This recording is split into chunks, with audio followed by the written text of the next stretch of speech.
responsibilities and Yeah, what you they can were be fair short. pay. I feel like that could be a stumbling point. You don't have students still? And that, as a community, I think we should have that discussion. Maybe somebody needs to talk to them and let them know. We always have good attendance. Microfiche. Good evening. The meeting of the Monroe Township Board of Education will come to order. Please stand for the Pledge of Allegiance. Body down. Is the Turned it up. Please stand for the Pledge of Allegiance. I pledge allegiance to the flag of the United States of America and to the republic for which it stands, one nation, under God, indivisible, with liberty and justice for all.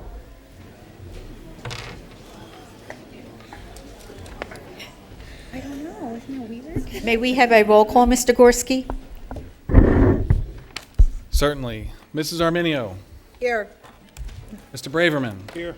Mr. Chiarella. Here. Mrs. DeMayo. Here. Mrs. Koloponowicz. Here. Mrs. Lang. Here. Mrs. Carino. Here. Mr. Ryback. Here. Mr. Russo. Here. Mr. Rutsky. Here. Madam Board President, you have a quorum present this evening. In accordance with the provisions of the New Jersey Open Public Meetings Law, the Monroe Township Board of Education has caused notice of this meeting to be published by having the date, time, and place thereof posted January 19th, 2018 at all schools, the Home News Tribune, the Cranberry Press, and filed with the clerk of the municipality. Thank you, Mr. Gorski. At this time, we will go to the approval of minutes for the Public Board of Education meeting of December 13th, 2017. So moved. So moved by Mr. Ryback, second by Mr. Rutsky. Any additions or corrections to the minutes? Seeing none, all in favor? Aye. Opposed? Abstain? I abstain. Ms. Armini abstains, Mr. Braverman abstains. Recuse. And Mr. Russo, Mr. Russo is recusing. Anyone else? Okay, then we will have the approval of the minutes for the closed session meeting of December 13, 2017. Mr. Ryback, is there a second? I'll second it. Second by Mr. Rutsky. Again, any additions or corrections to the minutes? Seeing none, all in favor? Aye. Opposed? Abstains? Ms. Arminio, Mr. Braverman, Mr. Russo recuses. And I'm recusing. I recuse. Mr. Chiarella recuses. And I think I have to go back to the regular meeting minutes and recuse myself from the first half of the meeting. Exactly. Okay, So noted. I was watching. okay. Okay, at this time, we have three really great presentations this evening. Our first is a recognition of Graham Kozak, no relation to Dr. Kozak, right? That's right. Joining the U.S. Army All-American Marching Band. And Dr. Kozak, you can take this. Thank you, Madam President. In a minute, I would like to call Graham Kozak up to the front to receive a certificate on behalf of the Board of Education, and we actually have a short video clip that we're going to show of his performance as well. But I wanted to give you a little background of why Graham Kozak is being recognized tonight. The U.S. Army All-American Marching Band performs each year at halftime of the nationally broadcasted U.S. Army All-American Bowl. By becoming a U.S. Army All-American, Graham Kozak joined an elite group. Only 125 high school marching band members among the millions in the United States are selected. The band members are chosen not just because they excel musically, but because they are mentally and physically agile, they know the importance of teamwork, and they are able to adapt to challenging situations similar to U.S. Army soldiers. For 18 years, the U.S. Army All-American Bowl has been the nation's premier high school all-star event and football game, serving as a preeminent launching pad for America's future college and NFL stars. I know we have Giants fans somewhere. Odell Beckham Jr., Andrew Luck, Eric Berry, Patrick Peterson, Tim Tebow, and Sam Darnold each made their national debut as U.S. Army All-Americans. A total of 351 U.S. Army All-American alumni have been selected in NFL drafts. Last year's bowl drew an all-time record crowd of 40,568 to the Alamo Dome. So with that, I would ask I would like to show it's a 1-minute video of Graham performing. And actually, if Graham could come up to the front, and do you want to come up? We'll give him the certificate. And maybe he could explain a little bit about the piece that we're about to see. And hopefully Graham is here, right? He's right there. Oh, there you are. Okay. I don't know where he is. We're going to go up to the front.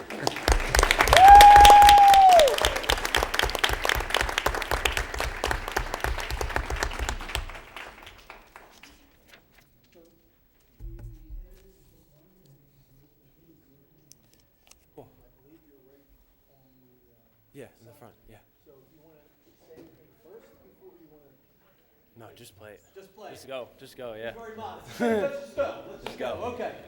So if you look over at your screen here, we're up at the front on the round the way.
Graham, on behalf of the Board of Education, certainly your teachers, music teachers, and everyone else, we're certainly proud of what you have accomplished. And in recognition of your selection to the United States Army All-American Bowl, this certificate is issued to Graham Kozak of Monroe Township School District. Congratulations.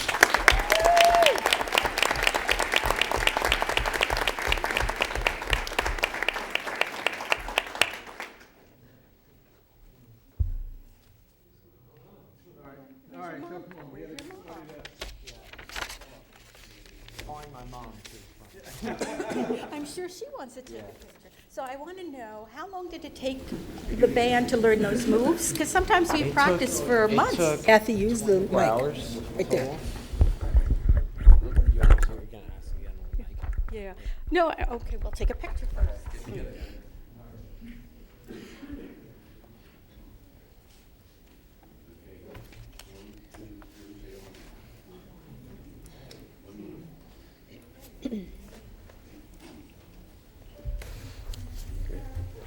So I was asking Graham, because sometimes it takes marching bands a long time, like a whole summer, in order to be able to march on the field in certain formations. So how long did it take your band? Because how you were only together for a very short time, right? Yeah. We were together, I guess I'll take it. We were together for a combined 5 days, and we rehearsed for about 24, 25 hours in total. And just to make that all happen. And it was just truly outstanding.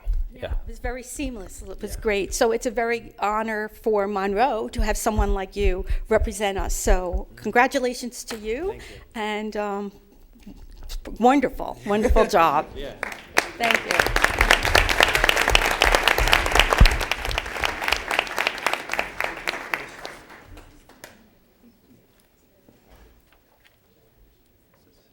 Oh, I think there was a presentation by the high going to skip around the agenda for a little bit, and right now we're going to do the soccer awards. Mr. Byer would come up and help us. Dr. Alec, you want to come up and support?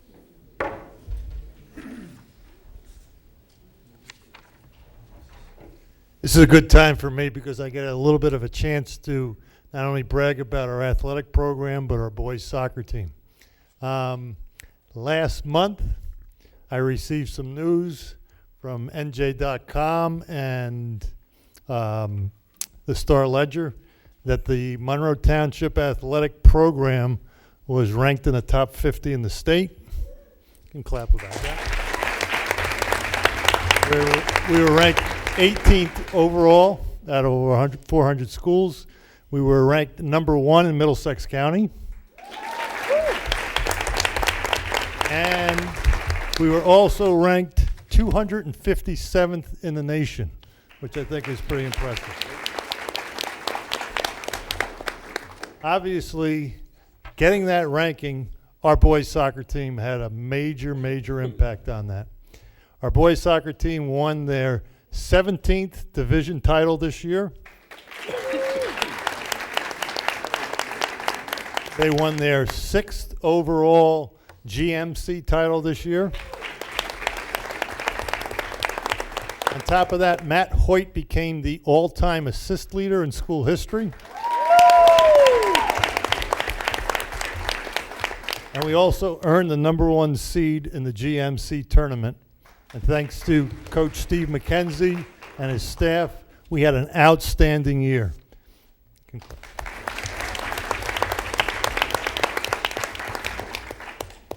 To add to our excitement tonight, we have a volunteer announcer who does Rutgers games. So Gordy Deal's going to announce everybody tonight, just like he does for games.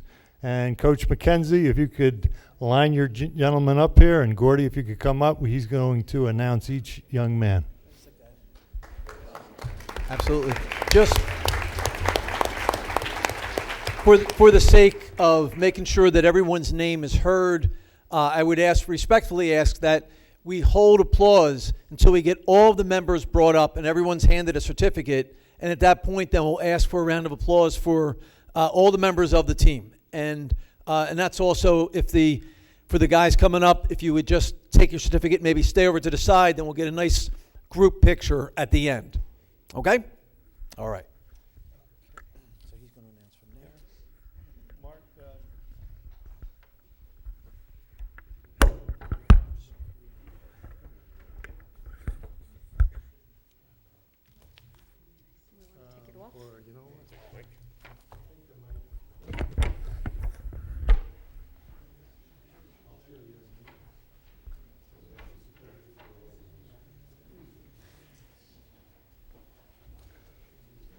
All right, so welcome to all the boys and everybody who's here tonight. Staying room only crowd tonight, huh? Is there something going on? So just a quick correction to Mr. Byer. So I'm the stadium announcer for the New York Giants and for Army football. So one of the things that I do at the boys soccer games is do player introductions, which sometimes are audible in Spotswood. I'll give you one example as we get toward the end here. All right, so our first player is a sophomore. I don't think he's here tonight. Devin Genter. Also on the list, Brendan Ryan, who's not here tonight. Sophomore defender, Logan Hoyt.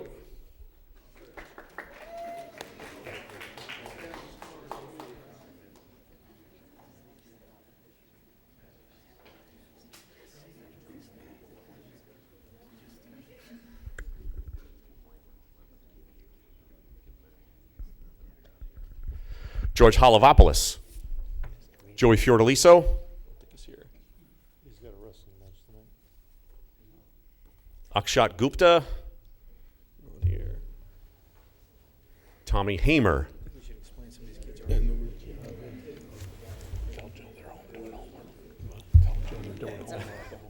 Tommy is not here. John Riccici is senior, not here. Brandon Amplo, one of our seniors.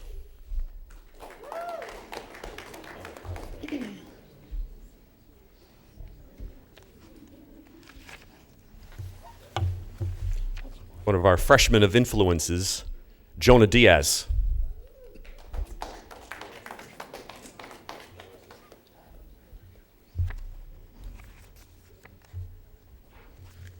Junior Declan Siafi.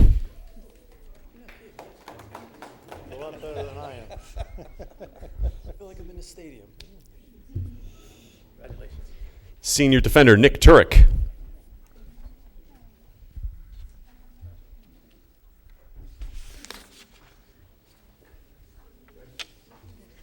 Sophomore defender Matt Pascal.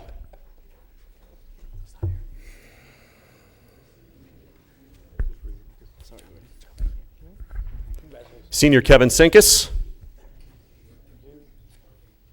Junior defender George Olenek.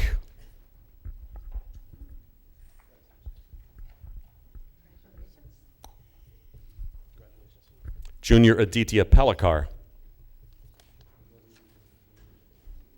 Senior Mike Tefano, who's not here tonight. Sophomore Adrian Delasio. Senior Matt Hoyt.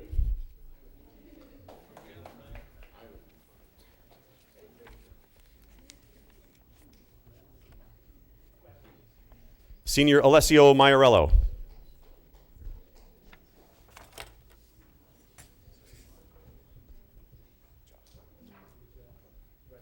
Junior Michael Mancinelli. Not here. Senior Chris Gretzig.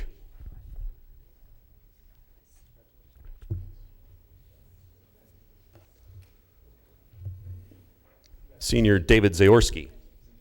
Not here.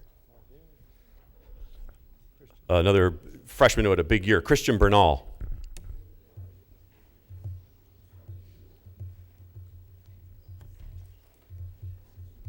Junior Brendan Deal.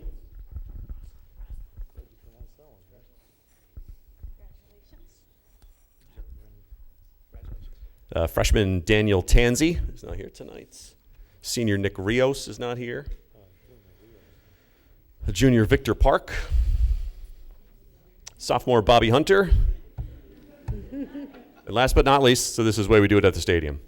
At midfield, a senior number 10, the maestro, Liam Craver.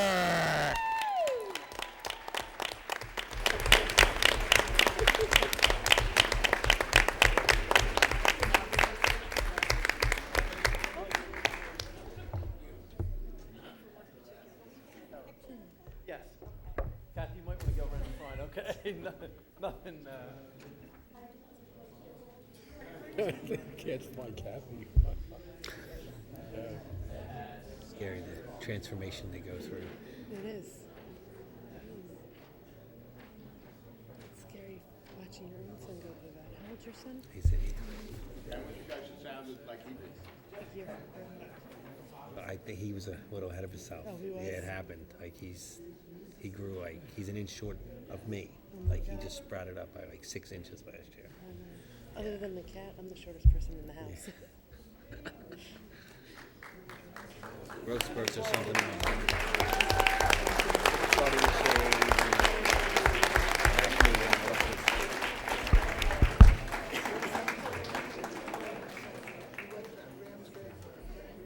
Challenge day. Let's do challenge day.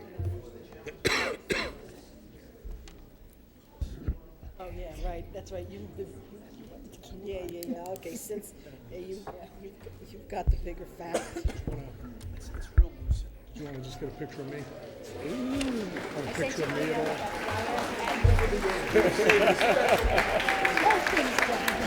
So as much as that kid went last, he was that was very cool. It was very cool. Going out that way, yeah. He was rewarded for his.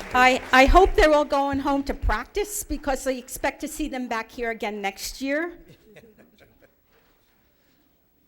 So at this time, we will go to B, which is a student presentation on, I think it's a high school presentation on Challenge Day, and I believe this is part of the MTEA grant program. So as another presentation from MTEA Pride Grant, we have the high school, Mrs. Ayelpi and Mr. Comey are coming to present about Challenge Day, which is a wonderful program that I have had the privilege of being a part of. That's a great program for our students, so I will let them explain to you what it's all about.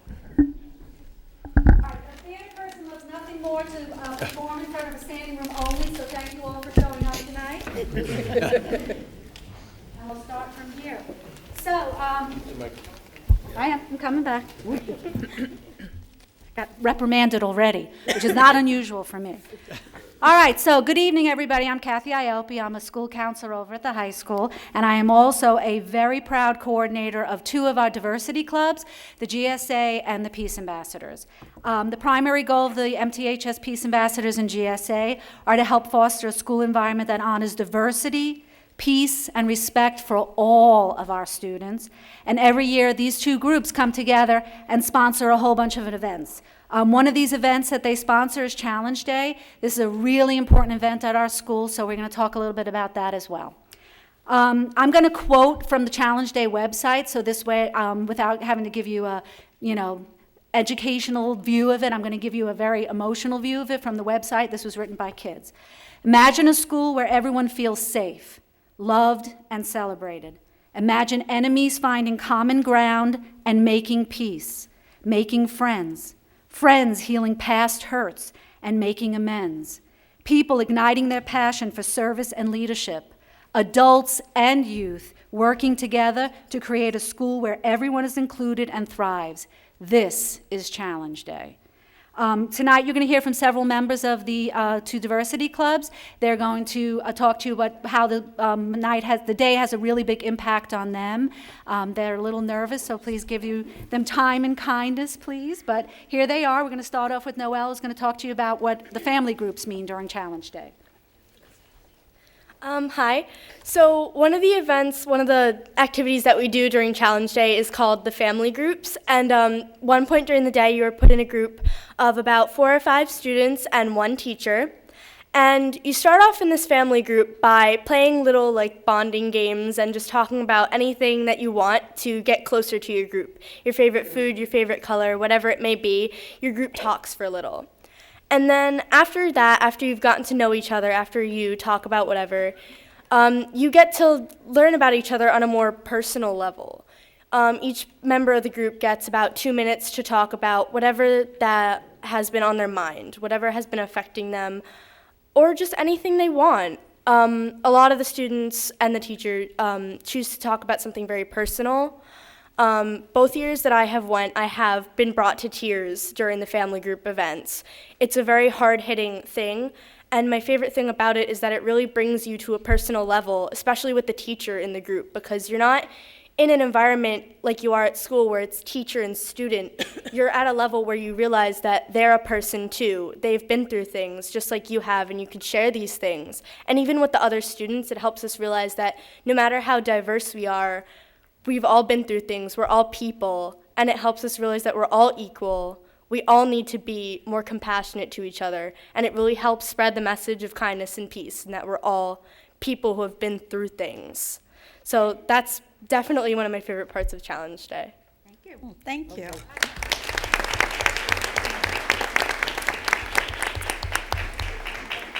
Okay, so Parthenia and Rhea are going to explain this messy little mush over here. I'll just show you this really quickly. This is Drop the Waterline for those of you who have been to Challenge Day. So they're going to explain to you what this activity means to them and how what they got out of it. So come on, my young people. So Drop the Waterline is basically where the speaker will have something similar to this up on the poster board, and they will talk about how there's that 10% mask that people show to others, like at school, they're walking through the hallways, that's only the 10% they see, their friends. But there's another 90% that they don't really let anyone else see. They kind of hide it. It's their true thoughts, their true feelings, who they really are, and what they don't want anyone else to really know. So the students together put together a list of the things they hide and the things they show to other people. Some of the strengths, some of the things we show are strength and our masks that we put on. And some of the things we hide are our fears, our weaknesses, things that we don't want other people to see.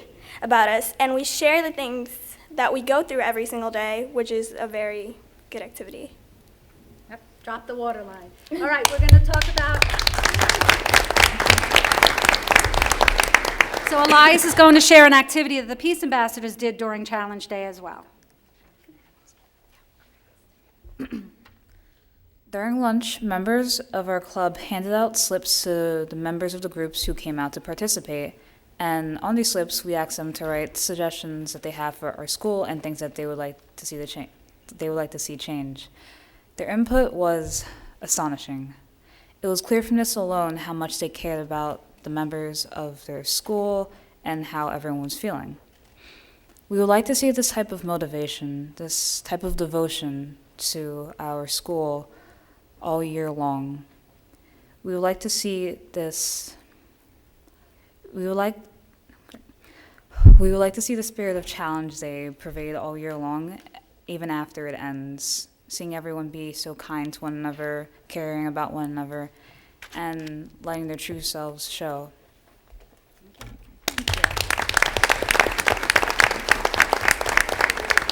And Gia's going to come up and talk about what some of the long-term effects are after Challenge Day. This is just a one-day event, so this is Gia. Hi, I'm Gia, and I'm going to be talking about what happens actually after Challenge Day, because I know we've been talking a lot about what happens in school and what happens during Challenge Day. We don't talk about what happens after.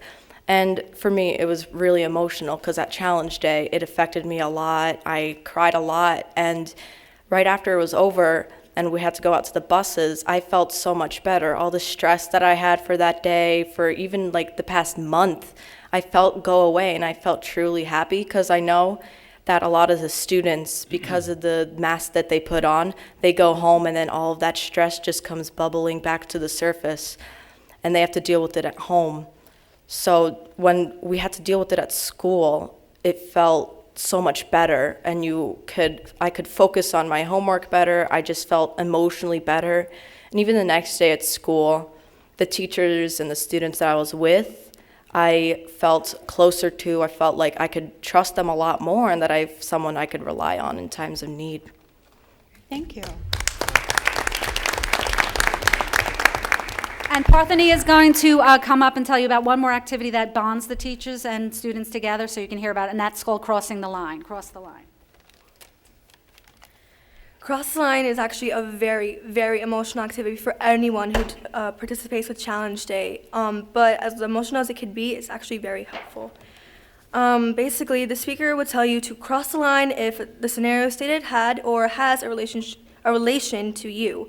For instance, they'd ask anyone who's maybe had a disease in their family, or if they have a disease that's life-threatening, or if maybe they've been made fun of or harassed for anything like their beliefs or their looks, or if maybe someone they've known has tried to take their own lives or has taken their own lives, or if they've tried to. And those students would cross the line and face the other students who didn't cross.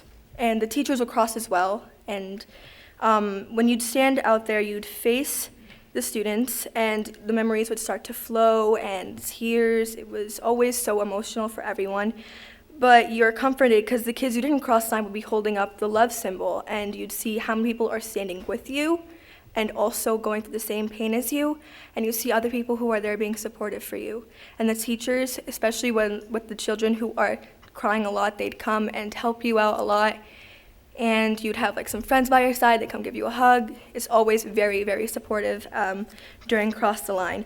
On a personal note, I've crossed the line for things that I didn't expect anyone else to cross the line, but I was never alone. There was always other people with me, and I'd be crying, and there would be like my best friend next to me who would be hugging me, or someone else would be hugging me. I'd always see someone looking me in the eyes, like doing the love symbol, and I knew that they cared about me. It was always so amazing, and it was always emotional for everyone.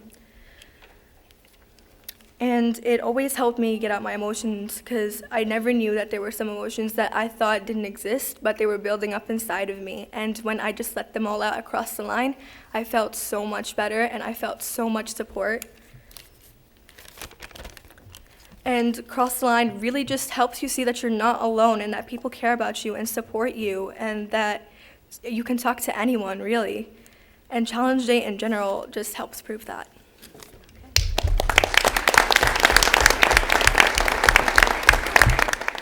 Okay, so we're going to end this presentation with two gifts and an offer. So gift number one.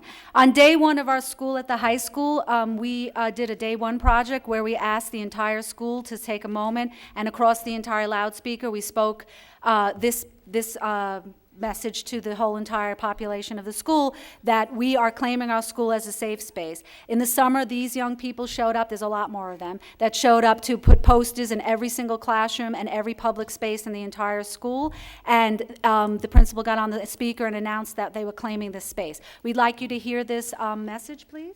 Come, listen up. On this campus, we will not tolerate the use of any words or actions that put people down because of race, culture, religion, appearance, clothing, language or accent, sex, gender, sexual orientation, family, physical or mental ability or disability, or for any other reason. So we would like to give this, go ahead, see the man with a really nice suit what's sitting next to the lady? We would like to challenge you to put this up in the district office. Oh, wonderful. Absolutely. Yes. It would be my pleasure. Thank you.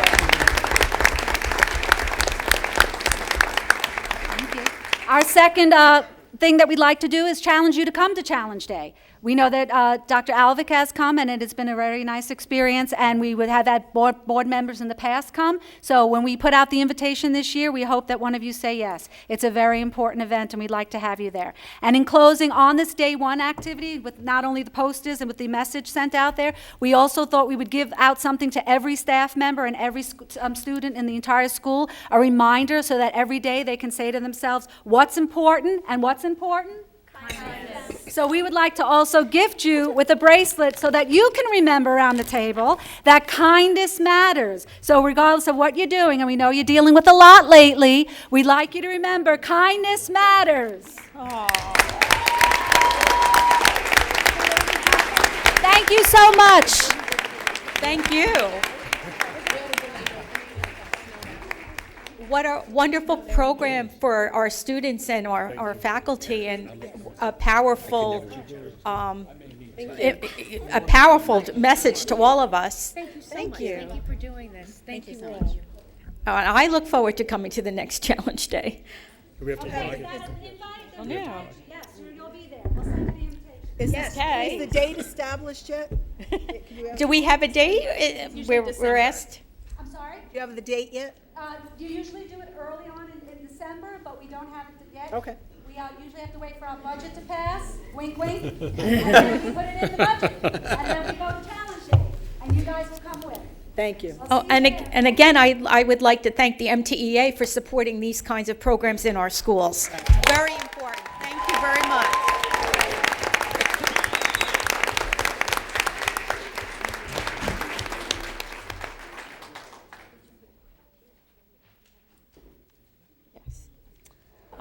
Okay, at this time we will go to a student board members report. We have a student with us today. Monroe Township's drama club held their annual murder mystery show last week. Additionally, a few weeks ago, several students attended the DECA Regional Conference and will be attending states in Atlantic City. The conference had 50 finalists from Monroe. Also, the Model UN Conference was also held a few weeks ago. Okay, thank you. At this time, we're going to have committee reports. Are there any committees that need to report this evening? Ms. DeMayo. Yes, we had a curriculum meeting tonight. Use the microphone, please. We had a curriculum meeting tonight, and we got an update on MAP. The MAP assessments are giving 3 times per year during one class time for 45 minutes. There's a baseline done in the fall. In the winter, they check to see if the kids are on track. And in the spring, they use multiple points for tags and cluster grouping and determining accelerated math. We got a lot of positive feedback about MAP. The teachers the teachers felt that it was user-friendly for teachers and students. It was what it would do is a child would take a map test, and then the next day, immediately, the teachers get results. These results are aligned to the standards. They give they're valid and reliable measure. And what happens is, at that point, teachers can use the results to help kids who may be faltering in one area. So the data is actionable.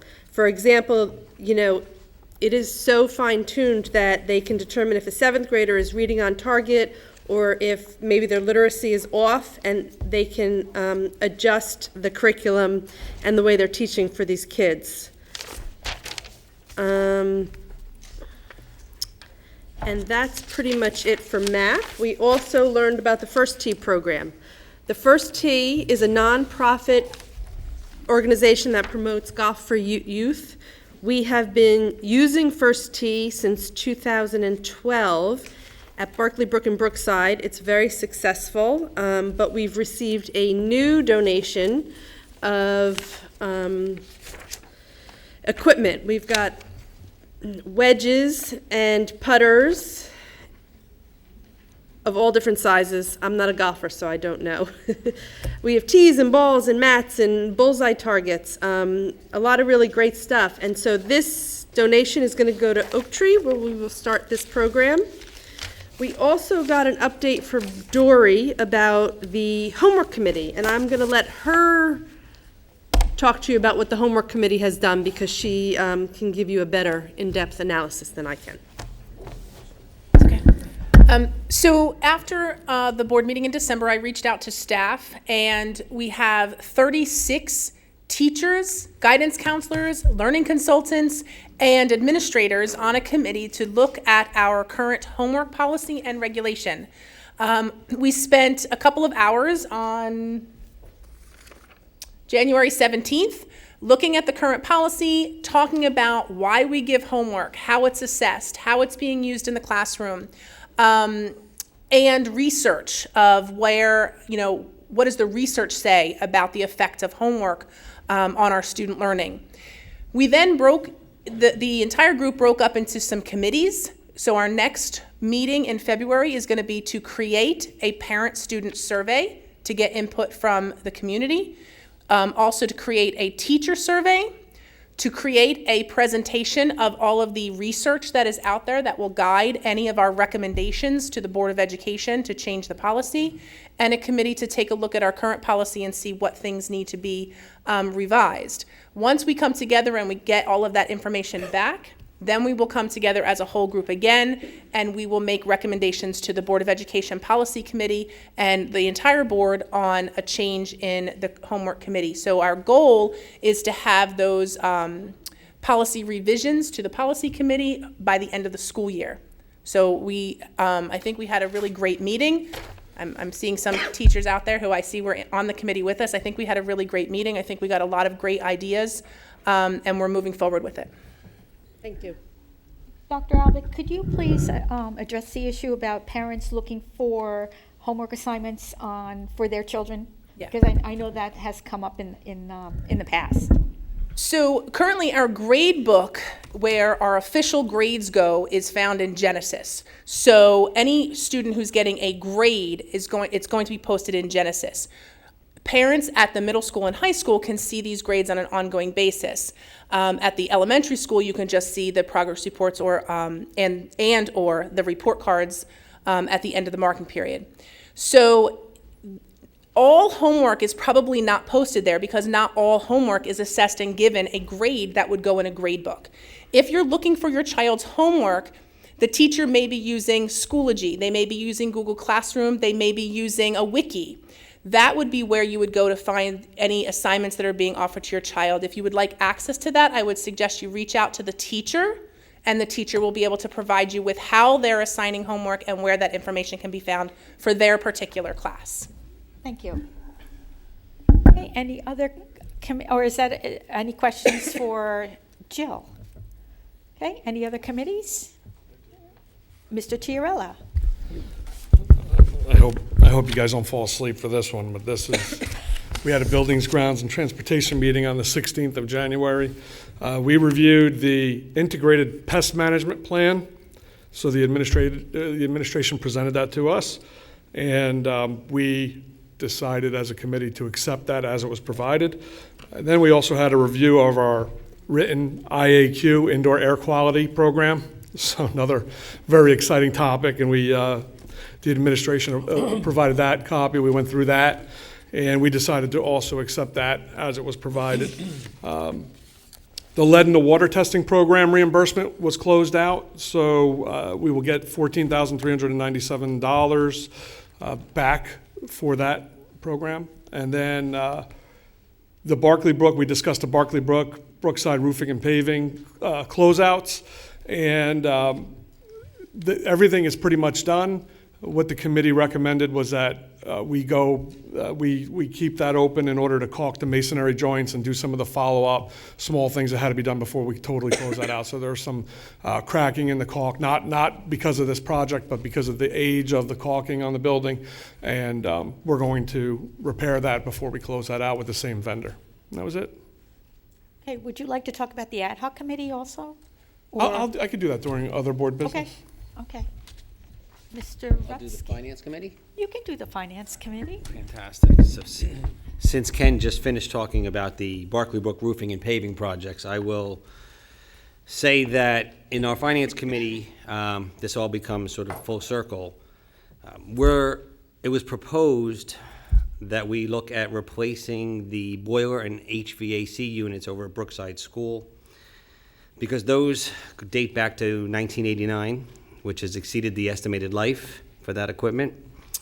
And so while there's no money necessarily budgeted in this year for this project, the Barclay Brook roofing and paving project, there was about $100,000 under budget, so savings, let's say, from that project. So what we're looking to do is pull $80,000 of that over to get the boiler and HVAC project started.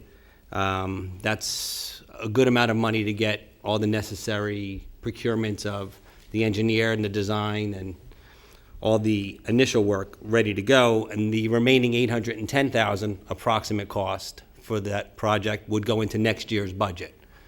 And that would be sort of one of the main projects for the 18-19 budget for facilities. So the Finance Committee thought that would be prudent. We then talked about a food audit, and Mr. Gorski updated our committee on this process, which goes through Met's culinary management system. And Mr. Gorski and Ms. Allen have provided the auditors with everything requested, with only certain rebate documents outstanding, which those things are the responsibility of Met's to provide so the audit can be completed and everything looks to be in good order there. And saving the best for last, before I get to that, budget update with regards to the county budget efficiency review. Also good stuff. So Mr. Gorski informed our committee that the status has been very successful via the county budget efficiency review. The county executive superintendent of schools and the county executive BA offered many accolades to Monroe for some best financial practices in the area of controlling costs, handling growth, and the design of the proprietary program for Falcon Care and ECE, which earned about $1.1 million over the first 2 years of operations, which was fantastic, and which we were then able to use some of that money to help pay for the incoming trailers for next year. So very good stuff there. Now saving the best for last. As the Jamesburg representative, I was thrilled that we got to the point, God bless you. It's good timing. Sneeze means everything. So for the 2016-2017 tuition agreement, for the first time under the agreement, it came out where Jamesburg actually overpaid tuition as compared to the actual charge calculated on the special form, A41, A42. So that's great news, that the tide finally turned in favor of costs coming down and us paying more, so where we are now on top of that. And what I'll say, again, representing Jamesburg, of course, everything is subject to further disclosure by the Jamesburg Board, but we have every hope and intention to continue to tweak up the number of students we're paying for and tweak up the tuition that we're calculating for that payment. So we should continue to move in this direction even more favorably as the years go on. So that concludes my report. So the Jamesburg and Monroe agreement that was about 3 or 4 years ago? Maybe 4 years ago? 3 years right? ago, I think. Where we had hoped that Jamesburg would pay their share of the cost of Everything that goes on at the high school. Right. Is now working, and Jamesburg is paying their share of costs. Is now working, and Jamesburg's paying their fair share of costs, and then some. Right. So that's fantastic that Happy to report. that agreement worked, and I know that that agreement is now being used by other districts in the same situation that we were. Other send-receive relationships, Yes. yeah. So Yeah. It's now a template for the state. Right. So that's Excellent. a great thing. Kudos to you and Rob Zarneski for putting that together. Thank you. It's a lot of work, but it worked out, and we're really happy about that. Just a clarification, may I ask? Yes. Ms. Mr. Armijo? Rutsky, when you're saying that you're paying over, that there is a debt that is still on the books, And and that- so that is helping pay down the debt? I Yes, just so wanted to be instead clear. of in years past where we were increasing that debt, Correct, where now this was the first year where we got on top of it and we're decreasing that debt. right. And I just and that's wanted the that- schedule we believe will stay on going forward. Right. We believe that trend will continue, where it won't be too long, hopefully, where they will be able to pay off the whole debt. And, right, so then we'll have a zero balance. Thank you. We look forward to that day. Anyone else have a committee report? No? Okay, so we will go to the public forum. Anyone wishing to speak to the agenda, please come to the microphone and give your name and address for the record. And this is just for agenda items only. And we will adhere to the 4-minute time limit. Good evening, Betty Saporito, 2 Barrymore Drive. We just saw a presentation on Challenge Day, which is done by our educators. And so as a parent of a child with special needs, I wanted to say thank you for doing that and trying to make us more inclusive. I also wanted to bring up again with the MTEA, clearly we have a problem. Board, can we settle on this contract, give our educators what they are entitled to?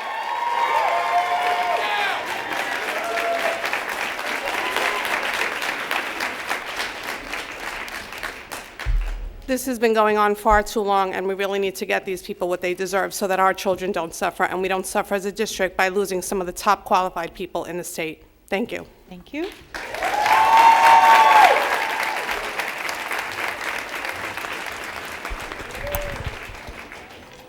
Good evening, Chrissy Skirby, 21 Preakness Drive. I see in the agenda that you will be asked to vote on a resolution regarding the upcoming referendum. I would like to express my concerns as it relates to the land. The township, as explained a few weeks ago at the last Board of Education meeting, does not have ownership of the land yet. In fact, they have asked the county courthouse for a 60-day adjournment on the order to show cause for eminent domain. 60 days brings us to March 22nd, which is 9 days after the vote for the referendum. This board needs to be prepared to address why we are seeking a referendum when the land is not a done deal and can wind up in litigation at the cost of the taxpayer to acquire the land. Further, we do not know the cost of the land to us prior to voting as taxpayers. Here's a question. Why don't we take the land from the land the builders own by eminent domain? Why are we taking land from a taxpayer when there is so much land out there in Monroe right now owned by builders waiting to be built on that will increase our enrollment? Further, I would like to address some comments that parents are hearing. It is being said by some that if this referendum does not pass, it is at the fault of the parents, and specifically me. We have been hearing for years that we need a high school addition, that we need a new elementary school. Look at the student enrollment in the agenda tonight. We have 133 more students in the high school today compared to last year. We have 39 more students at Applegarth now than we did last year at this time, and the numbers keep climbing. Parents, including me, supported addressing the needs across the district with the addition to the high school, middle, and elementary schools. The very people telling us for years that this is needed did a 360-degree turn and now say the need is only at the middle school and we are okay now for a while at the high school and elementary school. That creative scheduling is working at the high school. No, it is not working. Now, every time we ask a question, instead of spending time answering it, you badmouth the person asking and say that we are against the referendum, and that is not true. I am not against the referendum. I am, however, for providing all of the information, not part of it. I am not about scaring the parents into voting yes. I want all the taxpayers to have all the same information to make an informed decision on Election Day. Do not blame me and others for asking for this information. And Mr. Gorski, please do not call and leave me any more messages wishing to discuss information or opinions that I'm posting on Facebook. It's inappropriate and it's unwelcomed. Also, I would like to make a plea to Dr. Kozak. Our district is at a pivotal moment. We need leadership here during the referendum and beyond. I hope you will realize that parents are upset and confused by your resignation, and I am hoping that you will consider rescinding your resignation and staying here to lead us as a district. We need stability here in Monroe, not chaos during this time. Look at this room. This is chaos. Shame on us for not giving our teachers the contract that they deserve.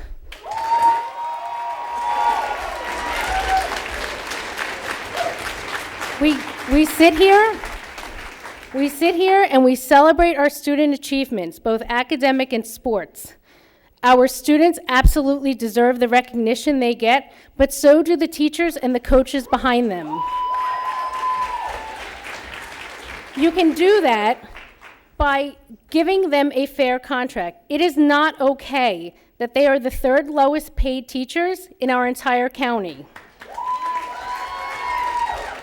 You need to do the right thing. You need to figure out how to settle the contract and give the teachers what they deserve.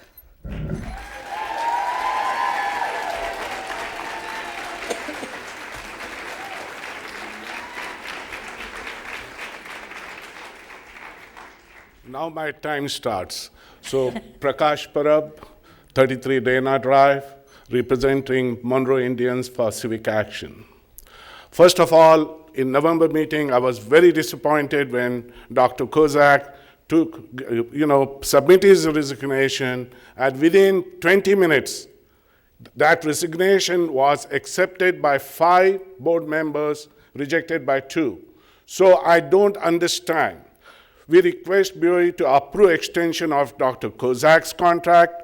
Dr. Kozak has been instrumental in introducing new technology, STEM program, and has been supportive of sports and special education. He has introduced digital learning in our high school, and his vision is to have same thing in middle school and elementary school. Dr. Kozak cares for our children to be selected in best colleges, ready to be for global competition. Now we have ordinance, we have many challenges. We want this talented superintendent to remain here, so I request to do that. Thank you.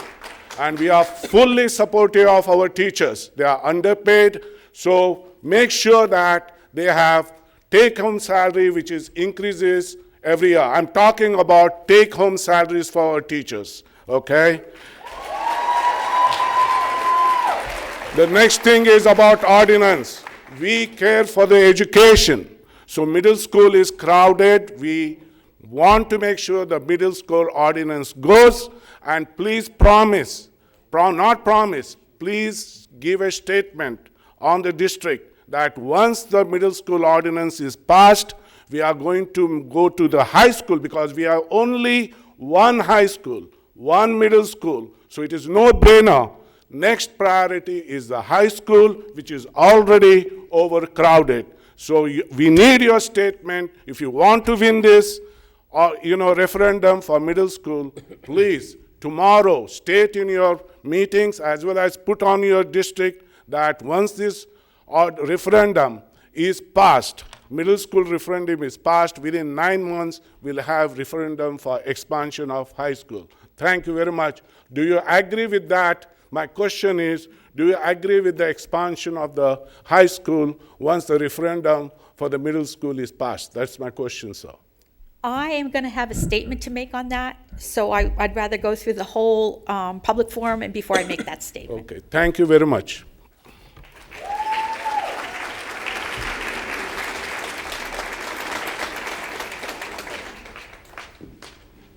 Hello, everyone.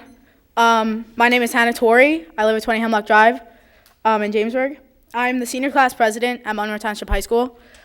I'd like to start off by saying how confused I was when I first saw my teacher standing outside till 7:14 and wearing the same gray shirts that you see them wearing now every Friday. I asked around and got some knowledge on why they were taking these actions. The minute I heard about what was happening with their contracts, it broke my heart. To see these teachers who come in every single day and show us nothing but love and support and teaching us new things every single day was heartbreaking. There are a handful of teachers here who have contributed to making my high school career the best years of my life. From Ms. Jordan and Mr. Gambino helping me apply to my colleges and showing me the right paths to take, to Mr. Comey and Ms. News for sticking by my side all 4 years and teaching me how to be a leader. I'd like to thank every teacher I've come to know and love. If it was not for these teachers, I would not be the person I am today. They have shaped me into a confident and motivated young adult. I decided to think of ways as a student and leader of my peers to make a difference. So before winter break, I had gone around to a bunch of classrooms and talked to students, and the teachers allowed me to do this, and asked them to be a part of us and come here tonight to speak to you guys and let you guys know that this is not fair and they need a better contract. They need better rights. The original goal was to get 50 names, but I said I could beat that, 100 names, no problem. I got 250 names.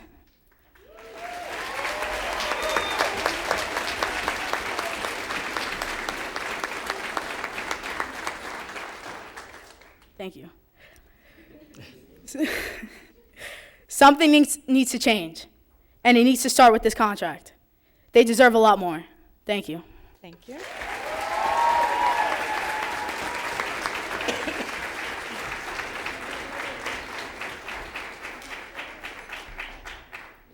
Hi, my name is Alyssa Harrington. I live at 5 Jessica Drive. I'm a senior this year, and I'm a member of multiple clubs, and I hold a vice president position for National Honor Society. Being a part of these clubs and societies, I continually see the extra work teachers put in for their classes and clubs that they run. Not only do they put in early mornings and late nights to form the best class and lessons plans possible, they also spend extra time looking for things that'll help all the students in every one of their classes, on top of all their after-school activities and clubs that they have to run. The time and work they put into making sure our day-to-day classes run smoothly, and that extra work that they put into helping students that are struggling after school or in class, or even at home over email. This does not go unnoticed by our student body and should not go unnoticed by the contract. Thank you.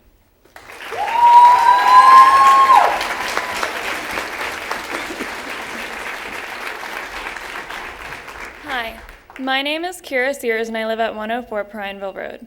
As a senior reflecting on my high school experience, I can tell you what I valued most has never been the modern facility or the up-to-date iPads, but the teachers I am lucky enough to know. Sophomore year, Mrs. Hart taught me not only everything about commas, but also how to find genuine excitement and passion in myself for the works we were reading. Mrs. Hart, I can never thank you enough for introducing me to Zelda Fitzgerald.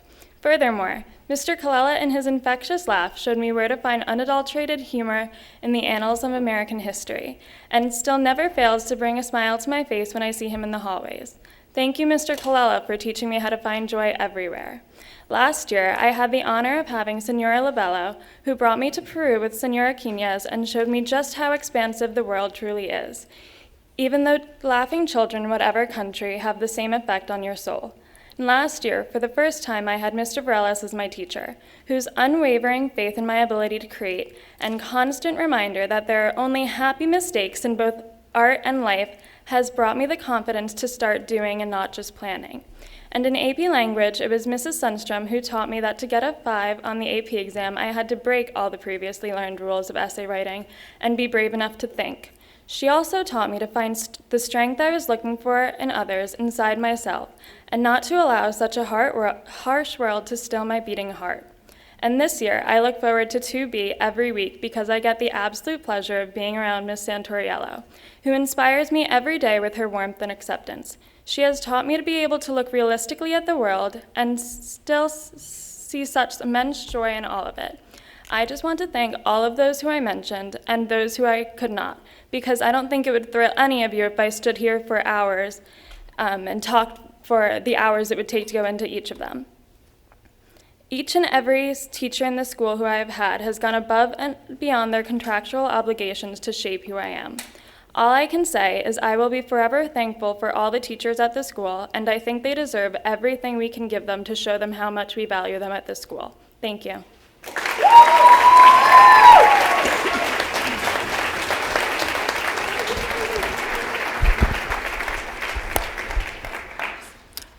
My name is Faraz Khan, and my address is 5 Tall Oaks Drive. Thank you for allowing me to speak here today. After arriving to the last board meeting, I was appalled by what I saw. Teachers scattering the room, fighting for better compensation. At first, I thought this was of no issue, but after hearing Ms. Truss' emotional and well-spoken speech, I came to realize that our teachers don't earn what they deserve. Ever since I walked into kindergarten 11 years ago, I've encountered the most qualified teachers who have truly empowered me to become the person I am today. The impact these very teachers have had on my life is of great magnitude. For instance, my physics teacher, Mr. Francis, has dedicated over a decade of his life at Monroe Township High.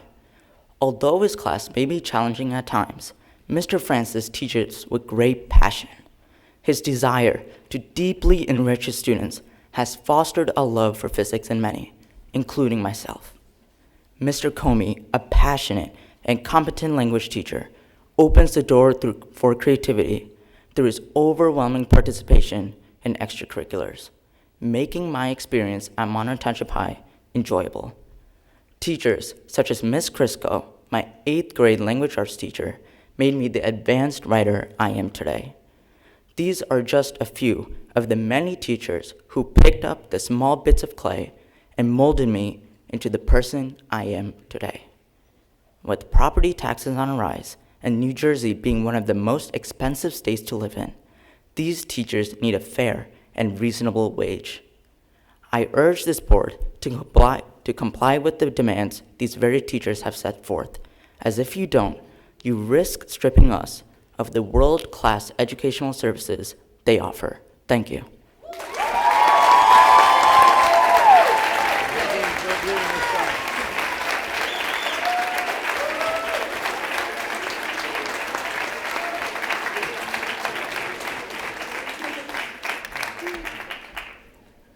Okay, my name is Jessica Ford. I live at 196 Gravel Hill Road.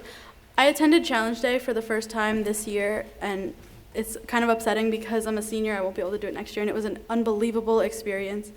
The connection with other students and the teachers was an unbelievable feeling. It shows how much our teachers really care about each and every student, and I've made so many connections with teachers over the years. When I was younger, I'll be honest, school was just school. Throughout middle school and high school, I've had teachers that have changed that for me. I've learned so much more than just the curriculum. One teacher who specifically means a lot to me is Mr. Varelis. I've had him all 4 years of my high school career, and he's not only an art teacher, nor is any other teacher I've ever had only a teacher. They care so much about their students, and this is proven every day at the workplace.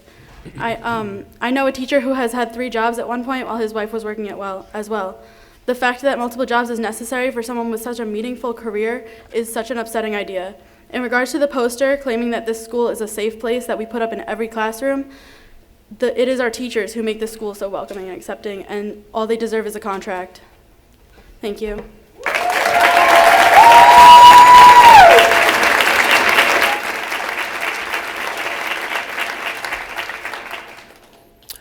Good evening. My name is Suresh Kumar. I live in 17 Carley Court. I'm here today not only as a community member, but also as an educator. I've taught at Columbia University and currently with Rutgers University. So I know one thing of my experience with education, which is that the teachers are the foundation of any good institution. So you just have to look around, and as several of my community members have emphasized, we really need to put to rest the matter of the contract of the teachers. And we need not only to raise their take-home salary, but also look into their benefits, because there are many cases of teachers leaving because of the benefits not being competitive enough. So in addition to that, I also wanted to support some of my community members who have voiced support for Dr. Kozak's good work that you have done. And it's not only plans and words, but through actions related to STEM. So we would really like, Dr. Kozak, you to reconsider, and the board to also reconsider that decision. Thank you very much.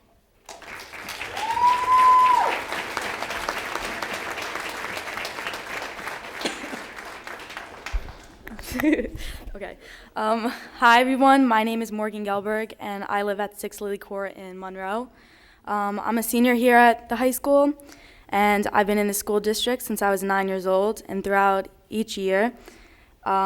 the years, each and every one of my teachers have been amazing. They go above and beyond in what they do for the students, and I really wouldn't be where I am today without them. My guidance counselor, Ms. Mirnov, has been so helpful in my college applications. My high school social studies teachers, Ms. Granite, Mr. Hudak, Mr. Hunt, and Mr. Bruzzi's, have helped me so much for my future major, and I couldn't be any more thankful to have such qualified and amazing teachers. I'd like to mention how amazing Ms. Granite, Mr. Comey, and Ms. News have been throughout my high school career. I've been lucky enough to spend time traveling to Europe last year with them, and I can't wait to do it again this summer. They took the time out of their break to expose us to new information and different cultures that we wouldn't really be learning about in school. This is just one example of how the teachers go above and beyond for their students. The issue with the contract should not go unnoticed, and the teachers here deserve better. Thank you.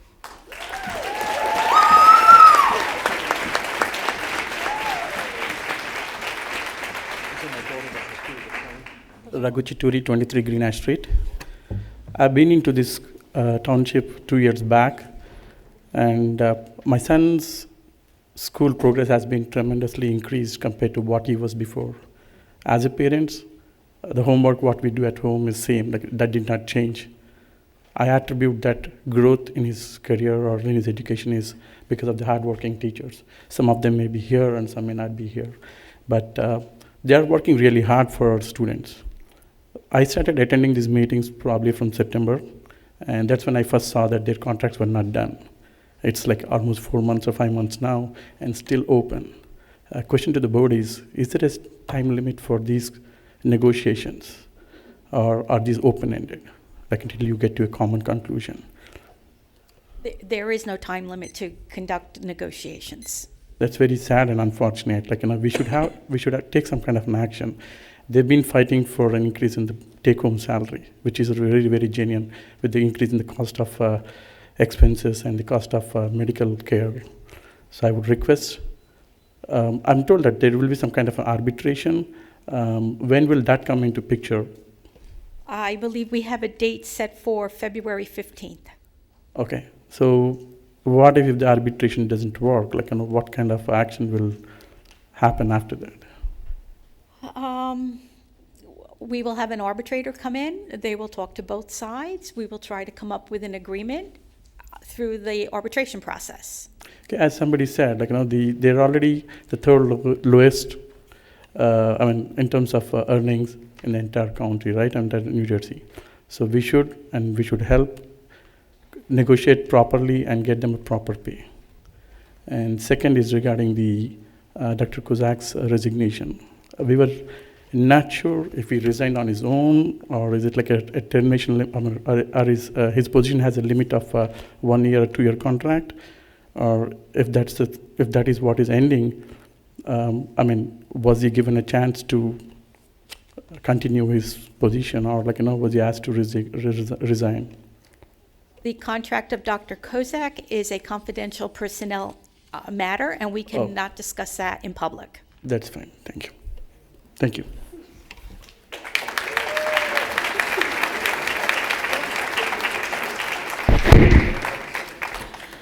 Krishna Dekale, 11 Jake Place. I have a few points to make. I don't expect any answers right away, but one, this is January, right? We're looking at the last week of January. Park is a few months away, couple of months away. We're closer to Park than the starting of the year, and we still do not have a contract for our teachers. We need to take that into account. We need to make sure that our teachers and the MTA professionals have their contracts. Going into arbitration does not look good on our school district. We are actually, when we are trying to expand our schools, we need better and well-qualified teachers coming into our schools. Teachers make a large percentage of our children's education. What the teachers teach in the class, it takes me longer to teach my son at home. Having said that, that is one. The second point I wanted to make was about Dr. Kozak's resignation.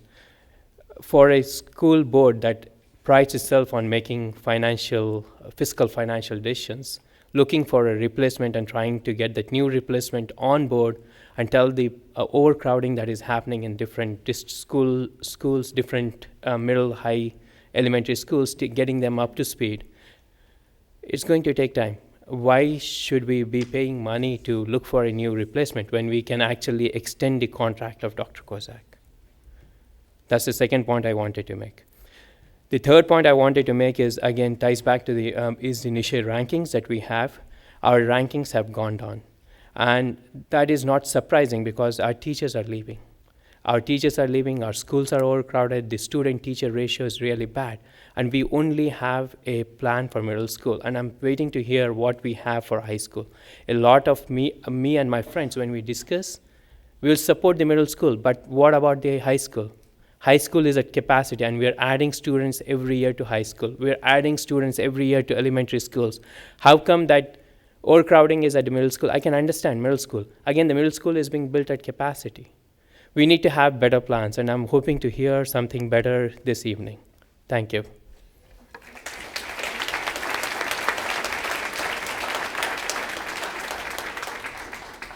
Good evening. My name is Mary Celeste Massaro, and I'm a veteran teacher. I'm also a member of the MTEA. I'm currently in my 25th year of teaching and have worked in the Monroe Township School District for the past 7 years at the middle school as a teacher of Italian. Being a teacher is not a job that one randomly chooses. It is a profession to which the educator is called. When I decided to follow my calling to teach, I knew that I would never make millions. However, I never thought that with the passing of each year, I'd be bringing home less and less pay. My colleagues and I are well-educated, hardworking, dedicated professionals who do not leave the job behind at dismissal. Our workday starts early, ends late, and carries into the weekend. We spend our prep time and/or lunchtime making copies, correcting papers, reading our school emails, and contacting parents. We've also been known to squeeze in lunch or a bathroom break. Some of us teach an extra class in order to earn a little bit more to counter the health insurance costs and do not even have a prep time. Those of you who have taught or who have educators in your family know that outside of school hours, teachers are quite often correcting papers, doing lesson plans, designing bulletin boards, looking for new ideas for lessons, emailing or calling parents, and purchasing materials for lessons to motivate students. We also spend time working with technology in order to incorporate it into our classrooms, stay current, and we currently continually reinvent ourselves. During the school year, we just don't get to spend the time that we would like to with our families and friends. And during the summer, we continue to plan, research, and improve upon our curriculum. Teachers have been vilified by politicians, talk radio, and other media, and adults who have no idea what it takes to work in this field, nor what we deal with on a daily basis. Taxpayers complain about the school taxes, unless their children attend the schools. We know that when schools are excellent, and the Monroe Township schools are, property values increase. We also know that society benefits from well-educated citizens who can appreciate the diversity of the people who comprise it. We gladly make this happen. This is why we have to teach. We do, however, need to be appropriately compensated for our work. We need to be able to support our families, pay our bills, and not have to work 2 or 3 jobs to make ends meet. Summers without pay are dreadful, but saving for July and August is almost impossible. It is demoralizing to have to beg for what we rightly deserve. How can we expect those outside the field of education to respect teachers when our own employers don't value us? Excuse me, your time is up. When employees feel valued in any field, they work harder and better. The teachers and MTA members are dedicated to professionals who work hard, love the children who attend their schools, and go above and beyond for their students. Can I just have 1 more minute, please? I have the best a way to whole show line of people behind you. If I give you a minute, they will need to have a minute also. It would not be fair. I'm We've sorry. already had, I've given everybody the same amount of time. So at this time, you've had your 4 minutes. We'll go to the next person. My last paragraph was really good. The future of excellent education in Monroe is in your hands. Please make it a bright one.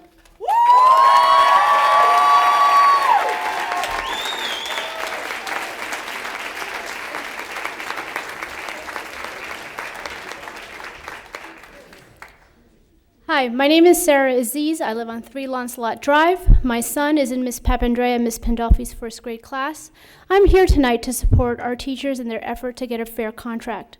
Monroe Township has many outstanding teachers who are committed to our students. They come in early, they leave late, they take homework with them, and they do not get compensated for these additional hours. Many of them have second jobs, not just during the summer, but year-round. For example, my daughter works with a really outstanding teacher, Ellie Bartis, who is a full-time teacher at Mill Lake. But my daughter works with her after school as part of Allie's second job. Not only do many of our teachers have second jobs, but they also often purchase school supplies out of their own pockets. To add insult to injury, under the proposed contracts, teachers who get a raise also have to pay a disproportionately high percentage of benefits costs, such that they experience an overall reduction in their pay. This puts our teacher in a demoralizing position of having to work hard every year for raises that are actually pay cuts. This is a completely unfair way to treat our teachers, people who play such a critical role in educating our children and helping us raise them to be decent and productive members of society. Monroe Township teachers are already the lowest paid in all of Middlesex County, and failure to provide our teachers with a fair contract will result in a brain drain, such that the best and brightest teachers will leave this district. I would also like to take a moment to recognize all the teachers who have done such a fantastic job with my two children, including Lisa Papandrea, Danielle Pandolfi, Jean Barsad, Susan Hui-Colucci, and Mary Ferguson, who has really gone out of her way to make sure that my son is getting the services that he needs. I also want to recognize the outstanding staff that has worked with my 4th graders, including Ariana Lombardi, Douglas Dale, Jim Bowe, Bu Calipati, Curdy Vies, Casey Valville, Brittany Adelino, and Miss Brill. Finally, I also want to recognize one of my own former teachers from Monroe Township High School, Mr. Robert Burns, who I think may still work for the district. I had Mr. Burns for English and drama over 22 years ago, and he helped me overcome my fear of public speaking.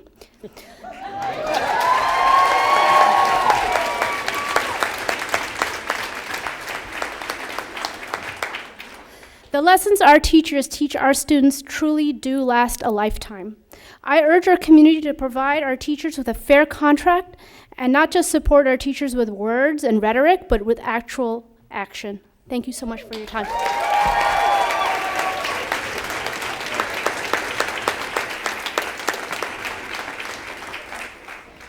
Denise Quinn, 3 Evergreen Terrace, Monroe, and also a 2nd grade teacher. I come in peace, and I have a bunch of nerves right now.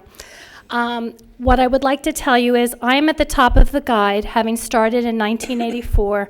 I have 25 years taking a break in between to raise my children. On the weekends, you can find me de-icing my car on Saturday mornings as I go off to waitress. One of the former board members lives on my street, frequently passes me, and one day rolled down his window and said, "Good teachers like you should not be cleaning your own car." To which I unzipped my jacket, showed him what I call my monkey suit for waitressing, and said good teachers shouldn't have to waitress all weekend just to make enough money to pay the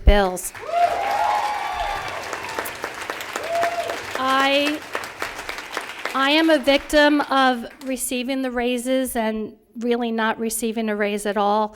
And I was feeling kind of low the other day when I realized it will be a long time before I retire. And I think God has a way of lifting your spirits, because I received this letter 2 weeks ago through email. Hello, Miss Quinn. To start off, I hope I have the right Miss Quinn. My name is Usman Chowdhury, and if you're the right Miss Quinn, I was a first grade student of yours many years ago now. I forget how old one is when they are in first grade, but I'm almost 35 now.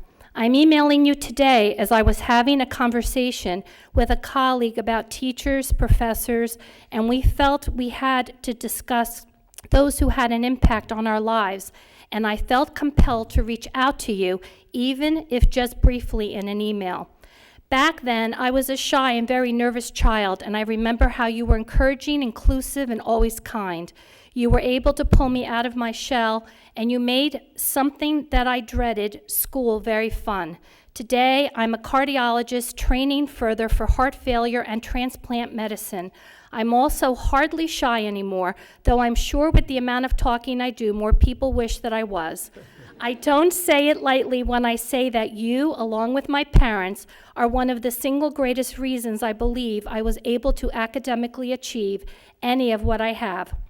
I'm not sure how often teachers hear back about the impact they've had on their students, but I thought, in the least, you should know how you impacted mine. I hope many more students are as privileged as I am to have you as their teacher in the coming years. Happy 2018. P.S. You are not responsible for any of my grammatical errors above. I know my colleagues behind me could raise their hands if they've been told by former students or parents how much of an impact they've made on their lives.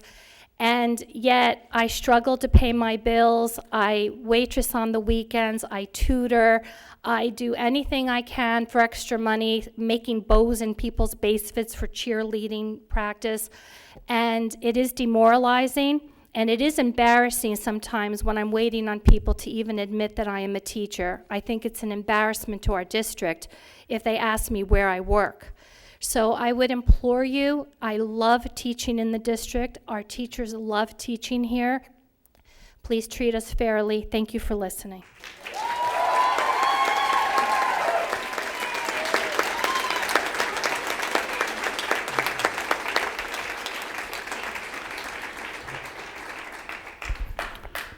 Good evening, everyone.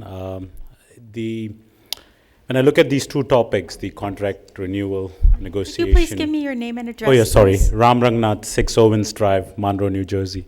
I thought you might already know my name. I almost hear it. But we still need it Most every BOEs. meeting. Thank you.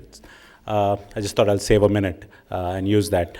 Both on the topic of the contract renewal and negotiations, as well as the BOE accepting the resignation or not renewing Mr. Kozak's contract, I think most people here will support me. We give a grade of F to the Board of Education, and to you, the President, Ms. Kathy Kalpanovich. You bear a lot of the accountability to that. It's an F grade.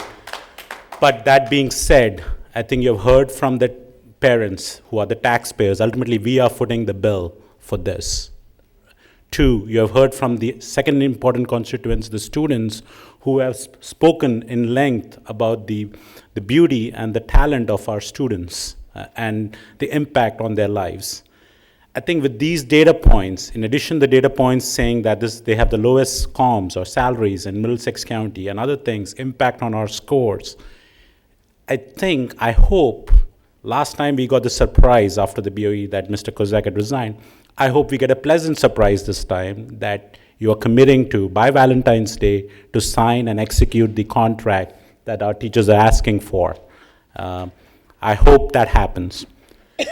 Second point, and same thing with Dr. Kozak, please reconsider this. I know there are egos involved. People are thinking we already voted for that, but the township is speaking, the people are speaking. Mr. Kozak has truly influenced our students, the education, the digitization, arts, everything. My daughters speak volumes about Mr. Kozak. She's in the 7th grade. So please reconsider that. Put egos aside. We don't have money to waste. We don't have time to waste. We have the referendum coming up. We need lots to be done, and we are behind Mr. Kozak. Okay. Other topic, Mr. Gorski, I had a question and a follow-up. I think at the last BOE, many of us had requested for some more details on the construction or the expansion plans for the high school. I believe, if I'm not mistaken, you had mentioned that at the February meeting, you will be providing us with the details. So one, I want to confirm whether that is on track, that at the next meeting we will get the details. And two, as some people have, I'd like an answer for that. And two, as many have said, for this referendum to successfully pass, it's important we get some clarity, information on what is the game plan for the high school expansion. I think that will convince a lot of voters to say yes for the referendum. So, Mr. Gorski, can I ask the status? I will be making a statement about the high school, the referendum, the high school, the middle school. I have a statement to make in place of Mr. Gorski. Okay, and I hope it will touch base on the plans for the next meeting. Thank you.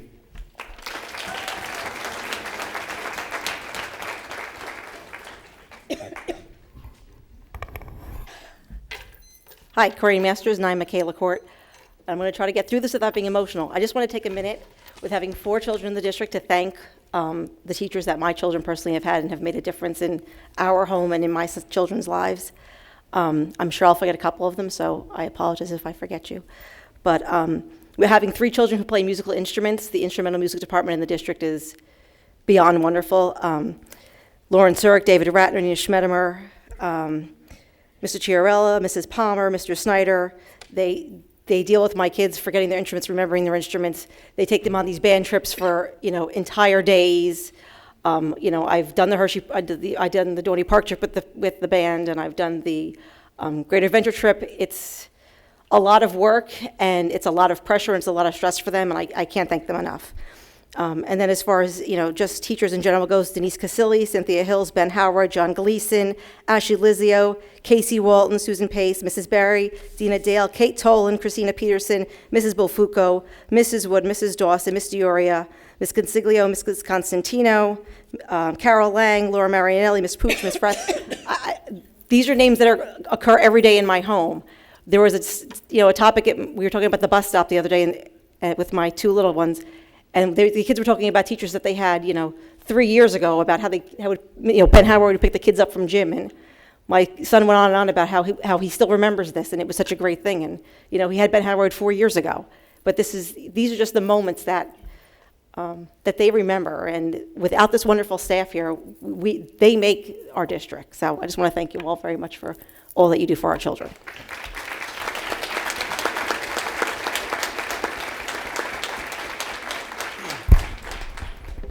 Darsh Patel, 61 Green Ash Street. I'm also a senior at Monroe Township High School, like many of the kids who spoke before. I think the issue of teachers' long-term contracts comes down to a matter of perspective. I don't know how many members of the board have ever had to fulfill the requirements of their job under the cloud of financial insecurity, but the disturbing lack of eye contact tonight while members of the community have been speaking suggests not.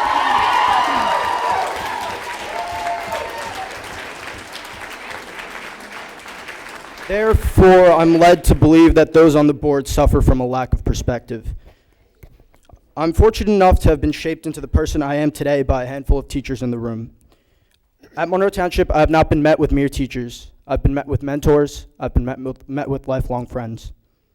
It is absolutely embarrassing that these hardworking men and women need to spend even more hours at the place where they tirelessly go above and beyond every day to fight tooth and nail for what is inalienably theirs to begin with. As such, I hope a resolution is reached quickly to give these teachers what they want and what they deserve.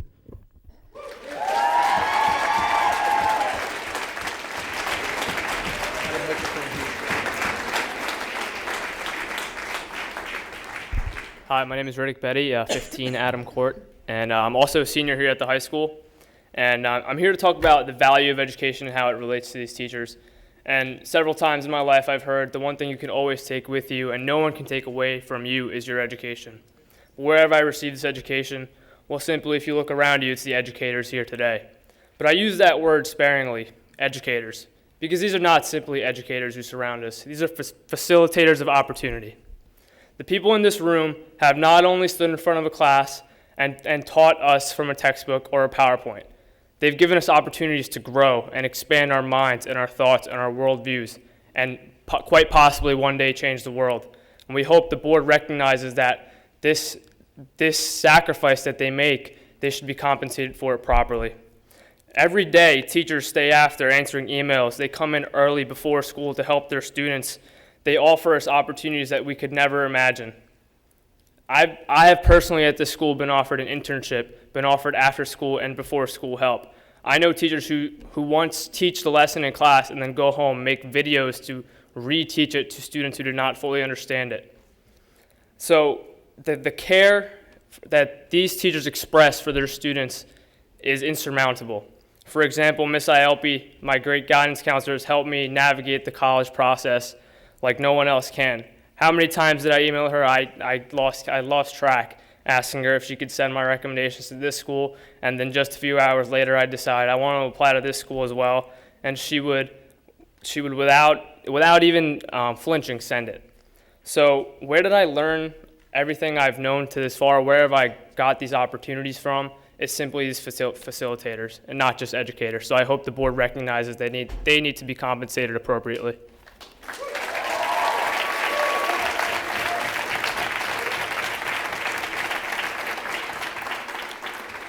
Good evening, guys. My name is Asif Rajabali. I am from 1 Walker Court. I have a couple of points to make. The most important point is about the teacher's contract. I just wanted to make sure that I just wanted to talk about it. I just wanted to request BOE to approve the teacher's contract. We are losing good teachers to other schools as the salaries are very low here. So I really request everybody to think about raising the salary and giving the contract to these wonderful teachers over here. The other point I want to make is about Mr. Kozak. I have heard great things about Mr. Kozak from my kid who is right now in the middle school. One is in the elementary school as well. And Mr. Kozak has supported the STEAM program, all the sports and special education programs. Dr. Kozak wants our children to be selected for the best colleges and be ready for the global competition. So we really would like to bring it to the BOE that you should consider extending his contract if he is willing to do that. The third point I wanted to make was about the referendum. Our high schools are already over capacity. If BOE wants the yes vote for the referendum for the middle school, we request you to announce officially that once the referendum for the middle school is passed, we'll have a next referendum within 6 months or 6 to 9 months for expansion of the high school. This will give assurance and trust to our community that we are planning for the future. Another thing you can do is also announce it on your website. Then there is a Falcon newsletter, and also there is a community talk that goes to the senior community. If you can put not only the plan, but also the amount that is going to be required for that, that will really help all of us. Thank you.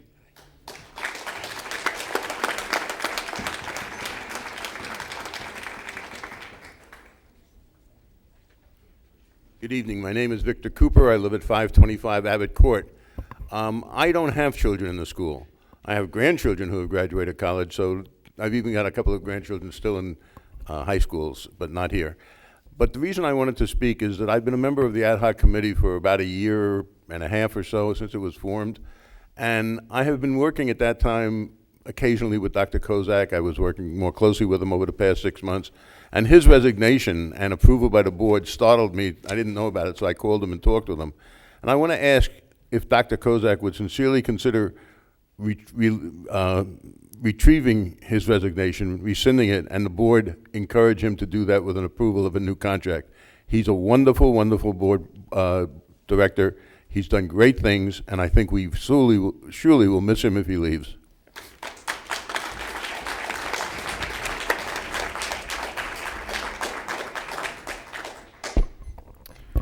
Hi, my name is Mahin Shah. I live at 2 Elliott Drive. I'm going to be very honest with you guys. I don't have a prepared speech. I came here to support a friend who was speaking. I came here, heard everybody's speeches, and I really believe that this board needs to see how hard the teachers are working. There's so many teachers here that I look at and I see that they have changed my life. I'm a senior here at the high school, and all the things that I have done in my life is thanks to these teachers, and they deserve respect, and honestly, these contracts, they deserve it. They work hard for all of us students to reach our goals. So please consider it. Thank you.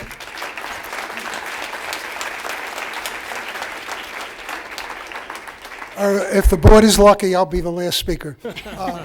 My name is Donald Isaacson. I live at 39 Lakehurst Way. Just one sentence about it. I taught in New York City for 30 years, and I live in an adult community, but I'm very sympathetic, and I do hope that the teachers get what they deserve. Okay, but that's not what very quickly, what I would like to ask the board, and I hope I get an answer. There was an article in the Star Ledger a week ago saying that the governor has promised to fully fund public schools, but a group of New Jersey school districts won't wait to find out if he sticks to his word, declaring themselves overtaxed and underfunded. I think that's our district too. 10 districts announced legal action Friday, saying they will petition the state education commissioner to fix inequalities in state school aid in a potential precursor to a lawsuit against the state. I see the 10 school districts. One is Jamesburg. I did not see Monroe Township in this list.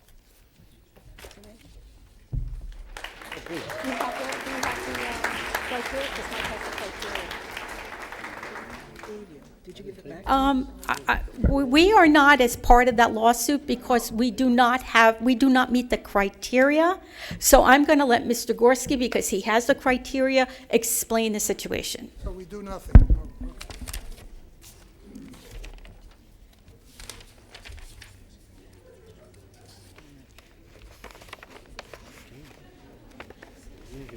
Yes, I did. Good evening. I spoke with Mr. Ken Green, who is the superintendent in Newton Public Schools, Newton, and Dr. Kozak and I know Mr. Green quite intimately from all of our testimony that we've provided at the Senate Education Assembly hearings and the Assembly hearings. And I asked Mr. Green, what are the two criteria that he designed to include and filter districts to join in this lawsuit? There are numerous underfunded districts across the state, including Monroe.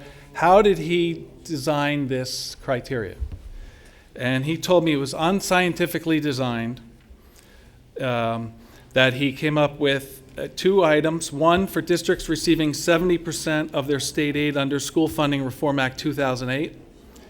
And two, being taxed above the state calculated local fair share. Monroe meets one of those criteria, but not the second. So therefore, we could not participate in this lawsuit. Certainly doesn't mean we're not doing anything. There's an ad hoc committee that's very active that the Madam Board President formed. And this district has done more than any other district I'm aware to fight for funding equality. And I believe Dr. Kozak would like to add to that. Yeah, just to add about the state aid. Not yet. Yeah. Oh, I'm sorry. Just to add about the state aid. Ken Green is one of the superintendents of many that I was fortunate to work with for the past probably year. His district, as well as many other districts, and people from Monroe did go to Trenton to speak on behalf of Monroe or to speak on the idea of underfunding. Ken Green did send out something this afternoon asking other districts to join in the petition. The criteria, I realize, are going for districts that are of a lower socioeconomic status that can argue that their districts are unable to meet the thorough and efficient education requirement. Monroe can meet that, but we are still working together, and we're going to go back to our video conferencing with all the superintendents, and certainly with Mr. Chiarella and the ad hoc committee. We want to continue that fight in Trenton to ensure that this district does receive the amount of funding that this district deserves. So it's been a long battle, and it's going to continue, and I think I speak on behalf of the board as well, that the board is interested in seeing that fight continued. All right, well, I guess we're still at public forum, so please go ahead. Hi, my name is Lindsay Gubber. I live at 6 Lily Court. I came to Monroe when I was 7 years old, not knowing how to read or do math. I would like to thank my teachers, Miss Chin and Miss Poling, for helping me throughout my elementary experience. I came to high school scared. My freshman year was truly a blessing to have the teachers I had. They are truly amazing. Thank you to Miss Lyons and Mr. DeBellis and many more for helping me to get where I am today. As a student with disabilities, there are teachers that have seen through that, and help me achieve the goals I have set for myself. It's a shame to see these teachers not work here next year or in many years to come. I love my teachers and I support them. Thank you.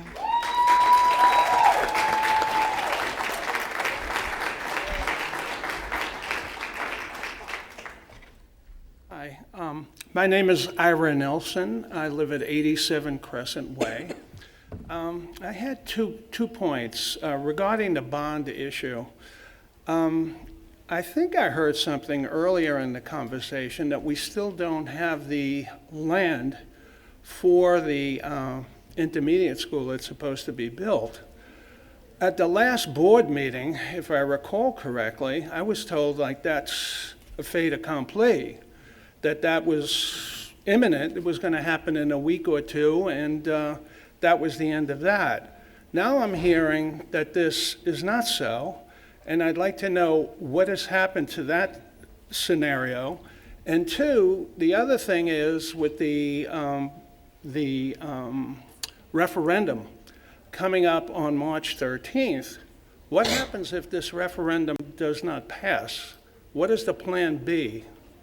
We kept hearing at previous meetings about plan. We only had one plan as to what we can do with that. We needed this land, and that's where we had to put this school. And now I'm hearing that we don't even have the land. And the referendum is coming up on the 13th. What are we voting on exactly?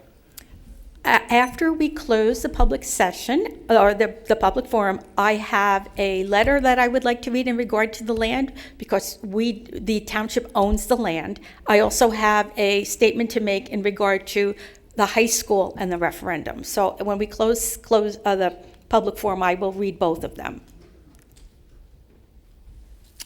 I wait to hear what you have to say.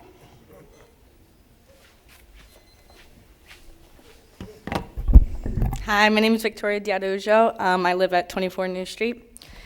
I didn't have time to make a fancy little speech, but I just came up with something real quick. All right. The teachers at the school spend basically their whole day to make the best lesson plans and activities to please and meet the needs of the students. What disappoints me is the lack of respect from the Board of Ed members to the boy in the suit that picks up his phone every 2 minutes, to the woman that rolls her eyes at the students. I truly believe none of you care hard enough. So many of these teachers have taught me so much. I can name and tell you all the teachers that I've had from kindergarten to my senior year. I don't have time for all of that, but what I do want to say is how much the teachers care about the students in the school. What they deserve is contract and respect. The Board of Education does not deserve these teachers.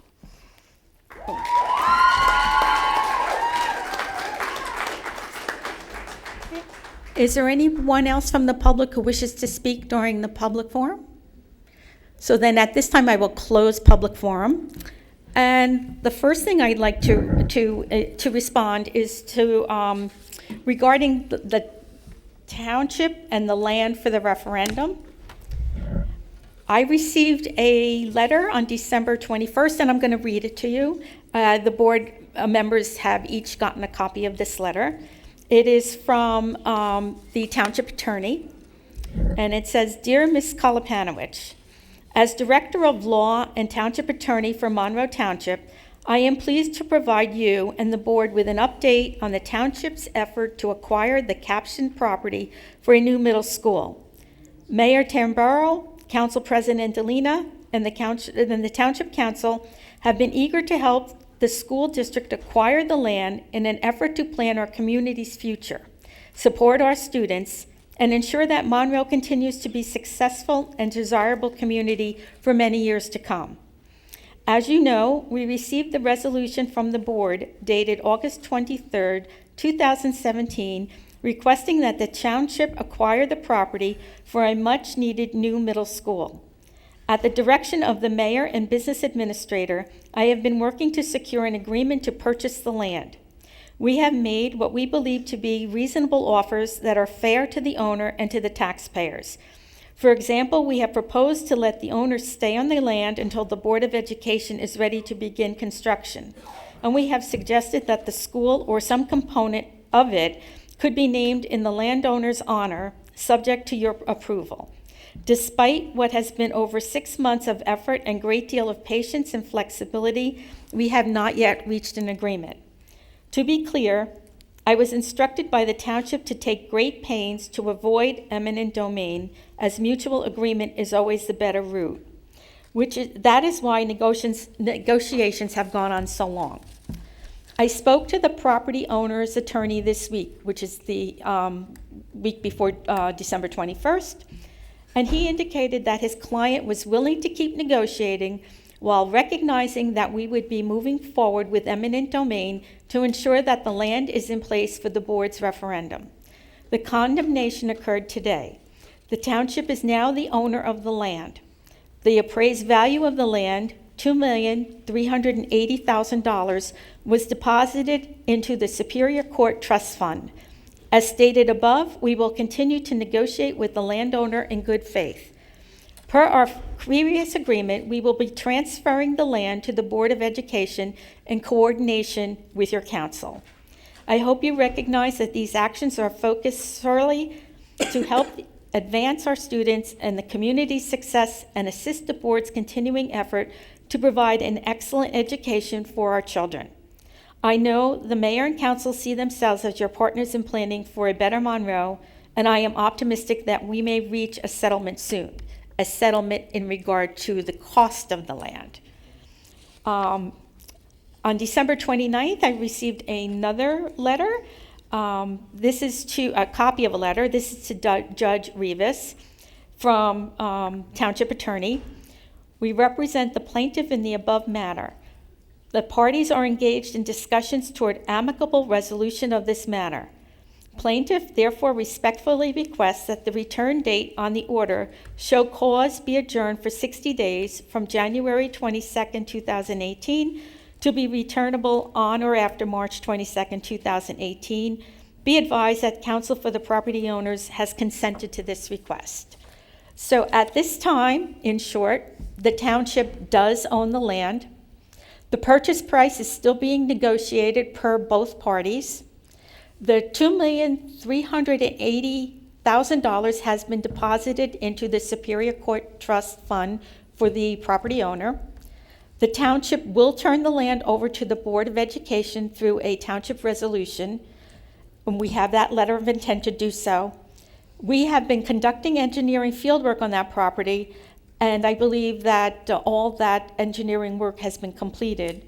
And when we get that the letter of that the township is turning the land over to us, we will have to accept that through a resolution.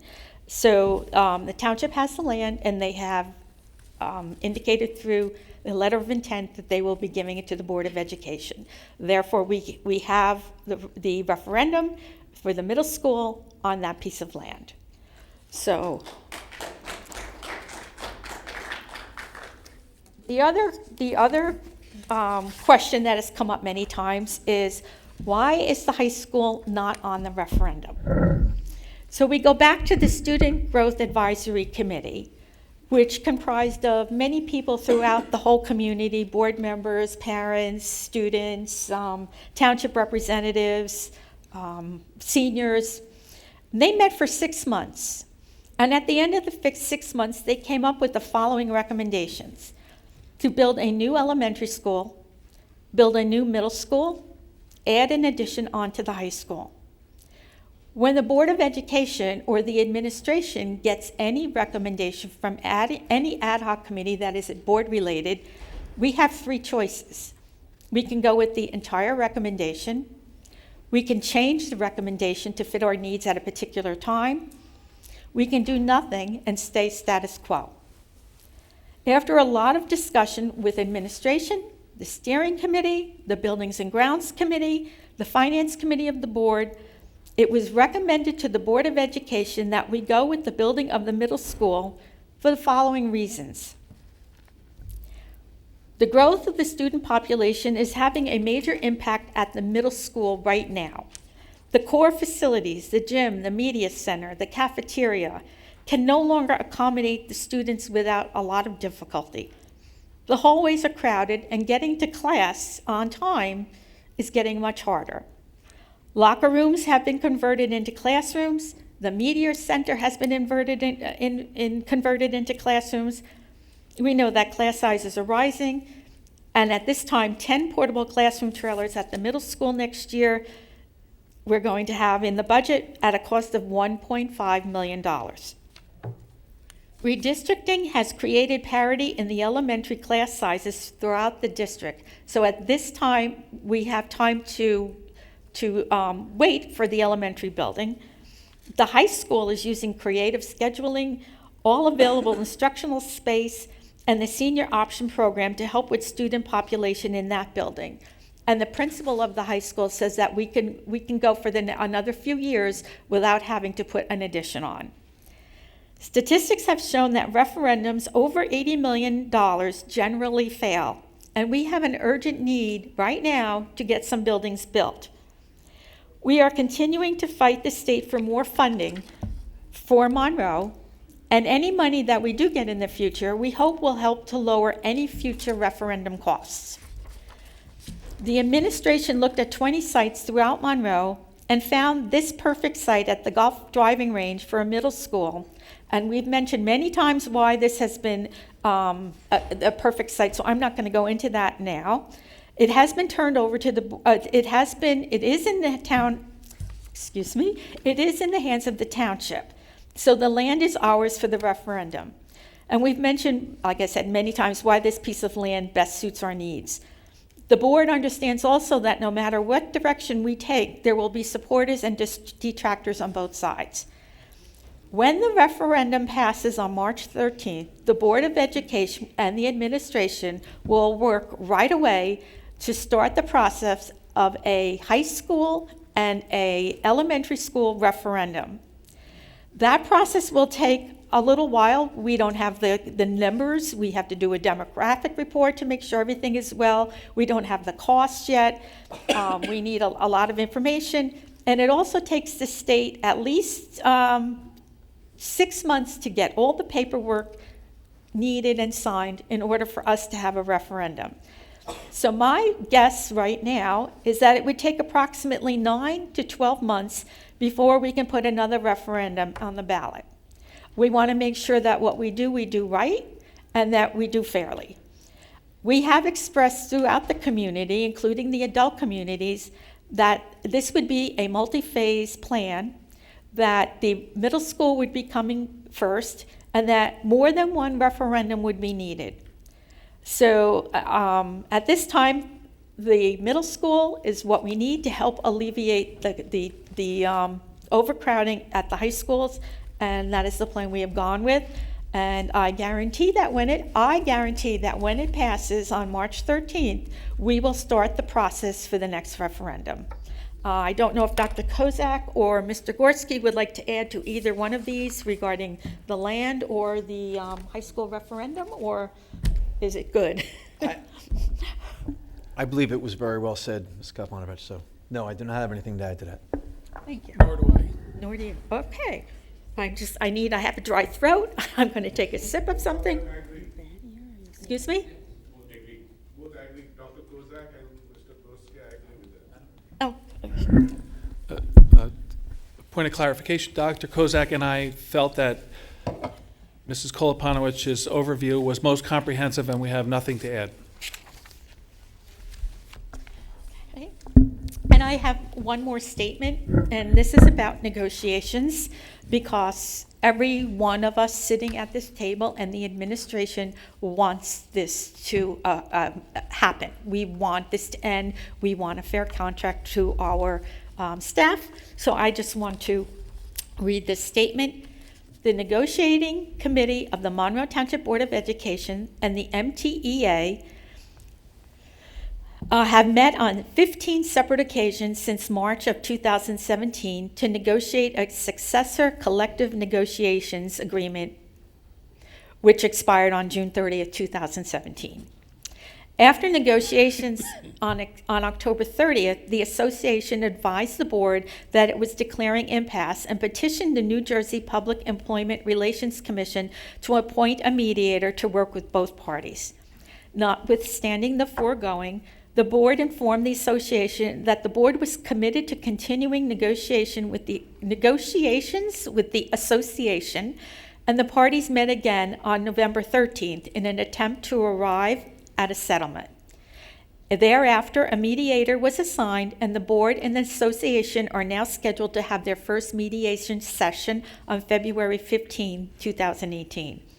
It is important to note that while the board and association work towards negotiating a new agreement, the previous contract, with its guarantee of salary and benefits and other protections, continues to remain in place. During this time, all members of the MTEA continue to receive their full salaries and benefits without interruption.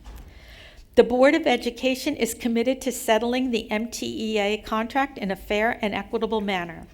The board values the hard work and dedication of all of the staff members in this district and has been committed from the inception of these negotiations to reach a fair settlement as quickly as possible.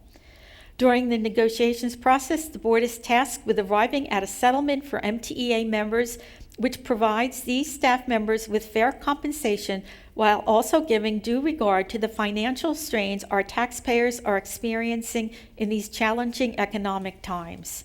This task is not an easy one, especially in view of the fact that our district is faced with continuing significant student growth, facility needs, and is receiving limited state aid. However, the board remains committed to negotiating in good faith with the association with the shared goal of arriving at a fair settlement as soon as possible. I am confident that the parties will be successful in achieving the goal of negotiations and a successor collective negotiations agreement that is in the best interest of our staff members, our students, and the taxpayers of Monroe Township. Sometimes these things go quicker, and sometimes they don't go as quicker as we'd like them to do. And I believe every one of us here at the table supports everything that our students and our public members have said about our teachers. We truly respect what they do. We know how much time that they give into this district, and we're looking to get this done as soon as possible. So that includes that. Ms. Arminio? A point of clarification for the public. Even though the contract has expired, the current contract continues in full force. Is that correct? Yes, it is important to note that while the board and association work toward negotiating a new agreement, the previous contract with its guarantee of salary and benefits and other protection remains in place. Thank you. Until a new contract is signed. Mr. Russo? A number of speakers at least implied that teachers are leaving. Is that the case? We have resignations probably on every agenda for different reasons. And I know that when the personnel committee meets, we talk about the reasons that people are leaving. I don't want to go into it now because it's personnel. I mean, just numbers. You could see on your... For that reason. I couldn't tell you today. Okay. You could see from your agenda how many people have resigned. I can't tell you how many of them resigned for money issues or moving issues or a better position. I can't tell you that because I don't know. Okay. Ms. Arminio? We're not allowed, right?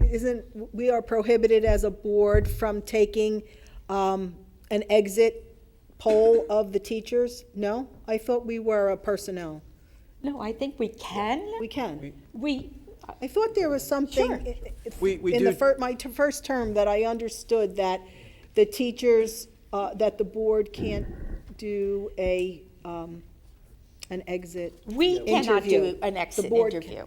But you can, okay, We well, do. I'd like Yeah, that to we be clarified. do. For every person that leaves, we ask them to fill out a survey, and it's voluntary, so they don't have to. Many people do, and I do try to share that with the Personnel Committee. There's a lot of very favorable comments to what people like, that they like working in the district.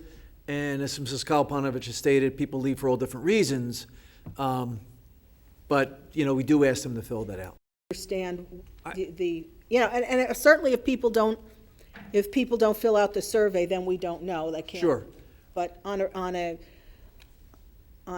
regular basis, it would be interesting to understand what's going on. I don't even know if it would matter. I'll have to check with our board attorney, but I don't know if Right. it would matter if a person's conflicted or not, because this is just a survey of people leaving. That would be great. Yeah. I think it would be, it would behoove us to understand exactly, and if we could do that on a regular basis, I understand presenting it to the personnel, but then you could put that into the notes. That would, for everyone, that would be. Absolutely. That would be great. I know it's late, but just one more thing on the referendum. I know you said that residents, I guess they don't like referendums that are over 70 or 80 million. $85 million is like the cutoff. Okay. And when a lot of people look at that estimator that you have on the website, it said the cost would be around $3 per 100 of assessed value per month, I think it was. So a lot of people are asking if it's only $3, if it's really only $3, then why didn't they include the high school at the same time? And then to follow up on that, I know because we always talked about the interest rates going up due to the President Trump economy, that the economy is growing. Even the International Monetary Fund said the global economy is growing because of what President Trump has done, and that growth will be in excess of 3%, and we should expect at least 3, possibly 4 interest rates this year. That's going to change that calculator big time. Is that right? Mike, Mr. Gorski? I can.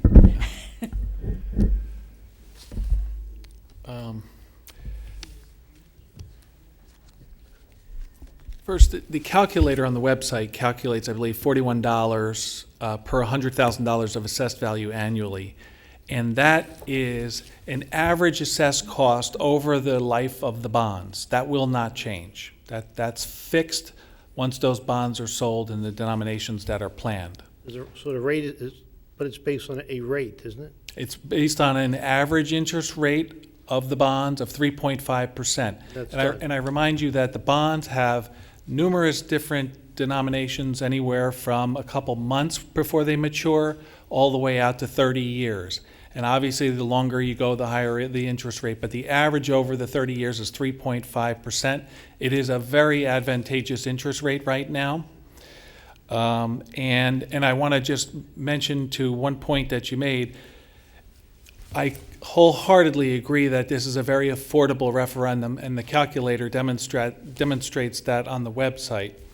However, there's also not just the financing of it every year through the individual tax amounts that are going up, but the price tag itself. Our financial advisor, our bond counselor, have strongly warned that bond referenda over $80 million has a very low probability of success, even if it's something that the district really cherishes. We're cognizant of that, and time is not on our side here to gamble with such an item. We have to get a shovel in the ground. We're past due for construction. We need to do something immediately. And the reason that the middle school was, again, as Mrs. Kolopanovich said, the priority project was because the most complex piece of all three of these projects was the middle school piece of land. And once we got that on target and that we could attain that put that project to the forefront, as well as the overcrowding that is in the core facilities that Mrs. Kolopanovich said. And those are very important to be defined as the cafeteria, the gyms, and others. You're saying the rates are favorable now. When would we take advantage of the rates? 3 months, let's say, assume they go up 3 times or 4 times over this year, and this referendum's not going to be done till September. We may see 3 rate increases. Are we going to be impacted by that? As much as I'd like to, consider myself on top of this topic, I am unable to predict interest rates in the future, but I will tell you that the bond sale will commence immediately after the successful referendum is passed. So we're talking September or Yes, later? and whether it's a couple weeks after or maybe even a month after, you're locking into historic public low interest rates, and it's an extremely advantageous time. And we're As it talking is- about March, right? Not Yes. September. Correct. March. Yeah, and so in September, if we experience 3 rate hikes, because it seems like there will be, by September, will it still be favorable? Will that calculator still be in the ballpark? Yes, because I believe that the bond sale will occur before then, and it will lock us into fixed rates at historic low numbers. Okay, so when do you expect the bond sale to be A executed? few weeks after the successful referendum. Whenever that is, okay. We will go out to public bid for the underwriter and all that stuff, and it'll be a very quick process. We want to lock in as quickly as possible. Mr. Russo, you work in this field, I beg your pardon, Mr. Rutsky, you work in this field, you're an expert. Would you care to comment on that as well? Expert's a strong word, but what I would say is this. So if we get, let's say, 4 rate hikes this year, right, or early 19, that only controls the short end of the market, right? So you see your savings account at the bank or CDs or have increased with every one of those rate hikes. The long bond is by market condition. So you have a 10-year bond at 2.65 right now. You have a 30-year at 2.9. So there's compression there. So just because the Federal Reserve raises short-term interest rates, it doesn't necessarily mean you're going to see that same move on the long end of the curve. Right. So, and it is forecast that we'll continue to see those tighten on the long end. So you might have a flat yield curve. That said, it's market conditions that will dictate that. But they should still be a year from now We don't know. what the trend historically will come favorable, anyway. but I don't think they would go up a point, let's put it that way. So, Well, you'll pay the difference, okay. Okay. just add it on to our tab. You're the expert. Okay. Any other questions about what I read? Okay, so before we do the superintendent's report, would somebody like to make a motion? I definitely make that motion for a 3-minute recess. Oh, 5? 5. 5-minute recess? Is there a second to that? Second. Who seconded? Patty seconded. All in favor? Aye. Opposed? Okay, then we will take a 5-minute recess. What's this PDA? Public display of a motion. I don't know what's going on. I'm going to turn those cameras right on you.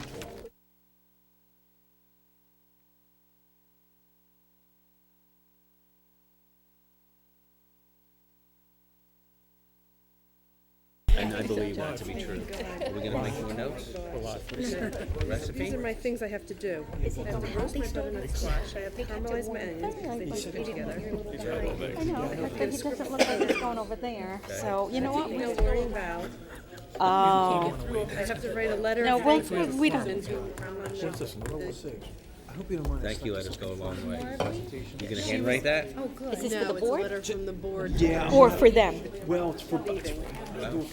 Okay. So I'll turn it on for you. Don't worry, you know what? I didn't have I to. saw what you were doing yesterday, so I already had it visual in my head. All right, and it's If you don't mind. I don't like losing my friend Laura. Oh, okay. Well, when I'll be quick.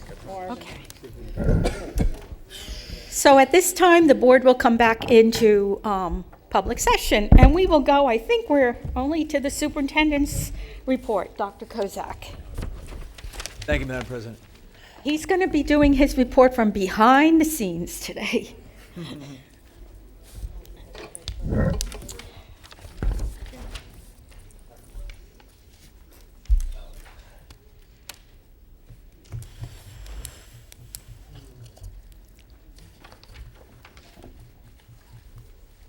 Okay, so I have a PowerPoint presentation. It's review of the district goals and. Dr. Kozak, do you want a microphone? Yeah, do you want this one? So I have a PowerPoint presentation. I promise to be quick. I know it's been long and the meeting's not over. So I'm going to go through that first, and I'm going to try to find a way to balance this so that the public can see this as well as the Board of Education. And I have a poster here that Mrs. Kalapanovich, You already know what the I'll go poster sit- looks I'll go like, sit- so, I'll go sit okay. next to Mr. And hopefully the rest of the board can see the poster from there. This is a report. It's a report on it's a mid-year report on the district goals. The contributors to this report are Dr. Alvick, our Assistant Superintendent of Schools, Mr. Michael Gorski, our CPA Business Administrative Board Secretary, and Mr. Gerald Tague, who is not here tonight, but our Director of Facilities. Of course, I'd like to recognize our Board of Education. On the next slide is our district vision statement and our district mission statement. Actually, yeah, they're both the vision statement. My apologies. I think I copy and pasted both. One was supposed to be the mission statement. My apologies for that. The elements of the All Students Achieving Plan there's basically 4 elements or columns. One is to improve student achievement. The second is to improve school facilities. The third is to increase community involvement. And the fourth is to improve management and operations. By the way, all of that is right on this poster right here, which the public probably can't see, but the board can. And we have green, yellow, and red to indicate the progress for where we are for each of these goals. And I will go through that in a PowerPoint so you'll be able to see. So the first column is to improve student achievement in that first, on the column on the left. The first part of that is to continue to develop innovation through real-world and project-based learning. And I just have a couple pictures here to indicate, because sometimes, well, oftentimes, a picture speaks 1,000 words. So we have students there engaged in project-based learning. Oh, let me go back. On the left is a couple of our students at the Barclay Brook School, where we're engaged in a project with Google. It's a pilot project on augmented reality. And what you see are 2 children there holding what looks to be a cell phone on a selfie stick. What you don't see is what they see when they look through that. And it's pretty amazing. There were different scenes that the kids saw, everything from a hurricane to a dinosaur to, there was a few other things that they got to see. And it's a 3-dimensional and 360 degrees. So at some points, the kids would lay on the floor and they would look underneath. Other times, they would look up or stand and look down as if they're looking into the eye of the hurricane. And it was all augmented reality. And Google is piloting this project in several districts, and we are fortunate enough to be one of those districts. So very, very innovative. The kids loved it. I was in the classroom when they did it, and they were excited and giggling and laughing when they saw it. And I just thought of the potential. Suppose, they come out with this, and we have this in maybe everything from elementary to middle school to high school, and you have students who are maybe interested in going in the field of medicine and can look at the human body and look at organs and other factors and be able to look at it from different angles, and with the assistance of their teacher to look to see how this would work. So it's one of the fascinating ways that technology is really enhancing education. And on the right side of that picture are just students, again, engaged in project-based learning. These pictures are from the middle school, just various pictures of what our students are involved in. The next part of that is to explore programs and partnerships to advance STEM initiatives. By the way, I have yellow up here because these things are in progress. We're not done. It's mid-year. One of the several projects, but the one I picked was a project that our middle school students are involved with Lockheed Martin. We brought the program into the school. It's a contest about a habitat for Mars that the kids are involved in. It's not actually taking place in the school. We realize that, but we did bring it to the school and to the parents, and we had an evening meeting with Ms. Casaletto, our supervisor of science, introduced it to the parents and to the kids, and we're waiting to hear the results. The results will be out in the spring. But it's a pretty exciting project for the kids to be involved in. The next is to utilize data to continue to improve proficiency in language arts, math, and science. And this is an area that Dr. Alvick contributed to multiple areas, but this one in particular. And earlier in the curriculum committee meeting, we talked about using the MAP program, which is a short assessment that's used basically 3 times a year to help teachers understand where students are at their academic levels and to meet them there and to help advance them from their individual levels and beyond.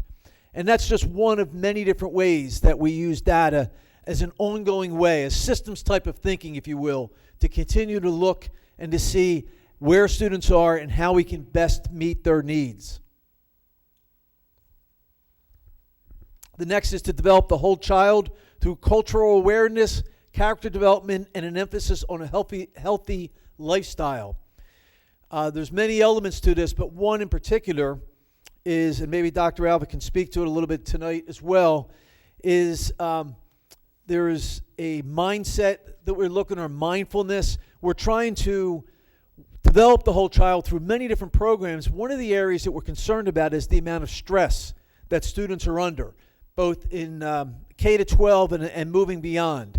And we're hoping to look to help students develop strategies and techniques that they can use throughout their life to deal with situations when they encounter stressful situations. And I know the sign is blocking you, Dr. Alvick, so I'll take that down. But would you like to speak to that at all? Because I know there's a committee that we were both a part of the original committee, and now they've continued to meet. So a part of our school that we've had for the last couple of years is something called a behavioral support team. It's made of child study team members overseen by the director of special services and our supervisor of special education. And they have created a team to look at when there's a crisis in the school, when there's a student in crisis, how can we respond to them? What are resources that we can offer to parents to get that child the help that they need and the family the help that they need? So that's been an ongoing process. This year, the state gave us Title IV funds for the first time. The Title IV funds are earmarked for safe schools, whole child. So every school district in the state of New Jersey got $10,000 to be used toward the Title IV, toward the whole child. So when I had spoken with the principals and the supervisors, it became apparent that middle school, just because of the nature of the students in middle school, and Mill Lake School seem to have more issues with HIB, more issues with students having anxiety, more needs. So we decided to start there with the $10,000. And I brought a committee together of the guidance counselors, the principals, our grant supervisor, and our supervisor of guidance to take a look at what can we do to provide support for the students, not just the students in need, but all of the students. And that's where the mindfulness and restorative justice training is coming in. These are the areas that the schools, through the guidance counselor and the administration, have identified that they would really like to learn more about, teach our teachers ways that they could utilize brief, short activities within their classroom to help students that aren't going to take a lot of time, but are going to provide some help for some anxiety issues that students may be experiencing in school. Then Dr. Kozak and I met with Mrs. Ruella and the middle school administrator and a middle school school psychologist, I believe she is, and we decided to kind of put those two committees together. So now those two committees are working together. They are in the process of creating a list of resources for parents, for staff. We're looking at increasing parent outreach and parent education to provide programs for parents. We're looking at, as a part of the mindfulness and the restorative justice, what can we provide for all teachers and for all students? What can we provide for small groups, such as families that may have a loss in their family and that student needs a little extra support, or a divorce in the family, or anything like that where those children need some extra support, supporting the guidance counselors and the child study team members in pulling them together. And then also for students in crisis. What do we do for those individual students if they need to go out or come back to the school? Do we have a plan to go in? So we're working in smaller groups now to identify all of the resources and ways that we can assist the students in all of these different ways. Thank you, Dr. Alvick. Continuing, the next section is to improve school facilities. So the first part is installation construction of 10 temporary classroom units, trailers at the middle school. And has been discussed tonight. That process is already in place and will be established and set to have the trailers at the middle school for September of 2018. This is a picture of what the trailers, a very basic outline of what the trailers will look like. They will be housed at the front of the school, most of the temporary classroom units. And then this, it's hard to see, but that is what the cardio section that'll be attached or close to where the gym is to help ease the overcrowded in the middle school gym. The next is the development of land donated by Monroe Township to be used for expanded school bus parking.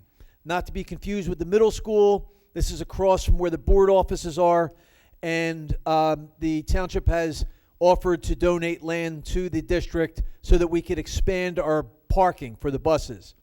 And that is moving along. Mr. Tagg has been very involved in that, and there's information on that point, on that section there about that process. That's actually a picture, a drawing. And again, not to be confused with the middle school, this is across from the board office where right now there's just trees. There's one of the fire companies has some of the land there as well. Continuation of the Monroe Township School District Capital Improvement Plan.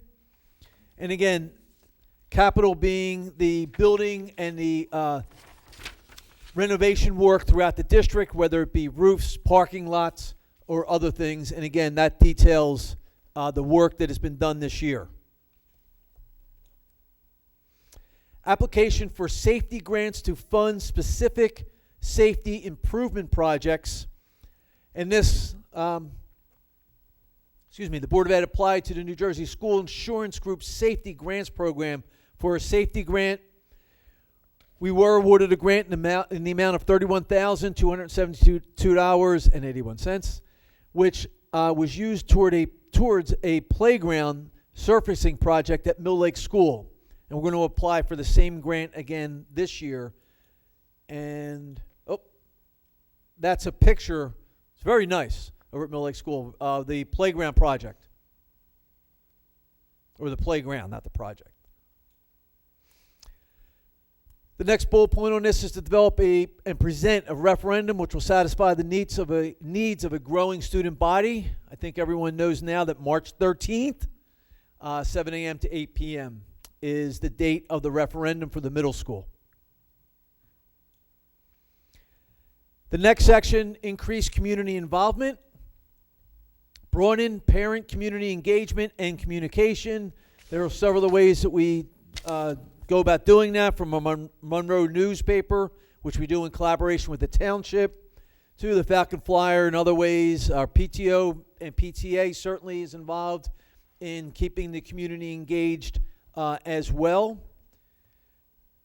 And we're always looking to increase efforts. Our special education parent advisory meeting, Ms. Lang, I know you've been very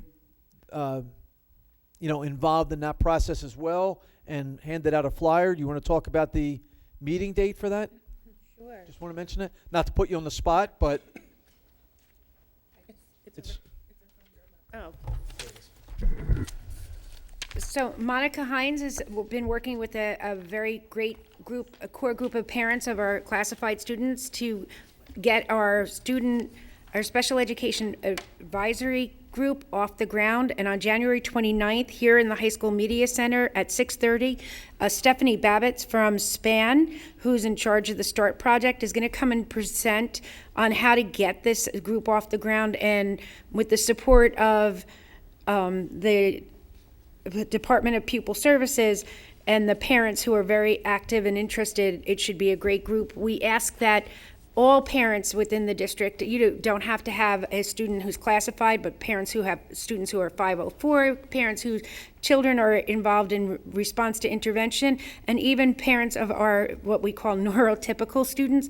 We'd love for you to come. This is when the parent advisory group gets off the ground, the hope is to involve the community as a whole. So please join us on January 29th. Thank you. And we also have a new district app, which we probably haven't advertised for enough, but it is free. It's downloadable. It's on our district website. You can get information to get the exact name.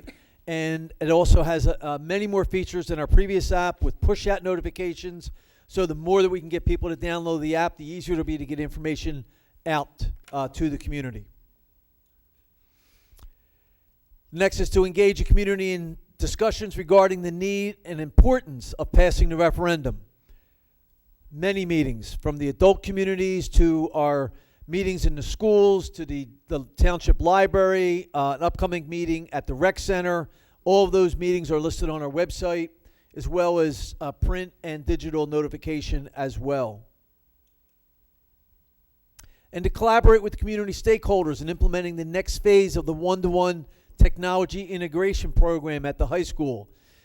We had a group meet back in the fall, and we took information on the needs of what the students and the staff need as far as technology at the high school.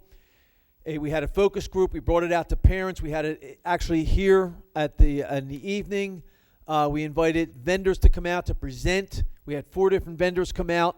Out of that, we have invited 2 back.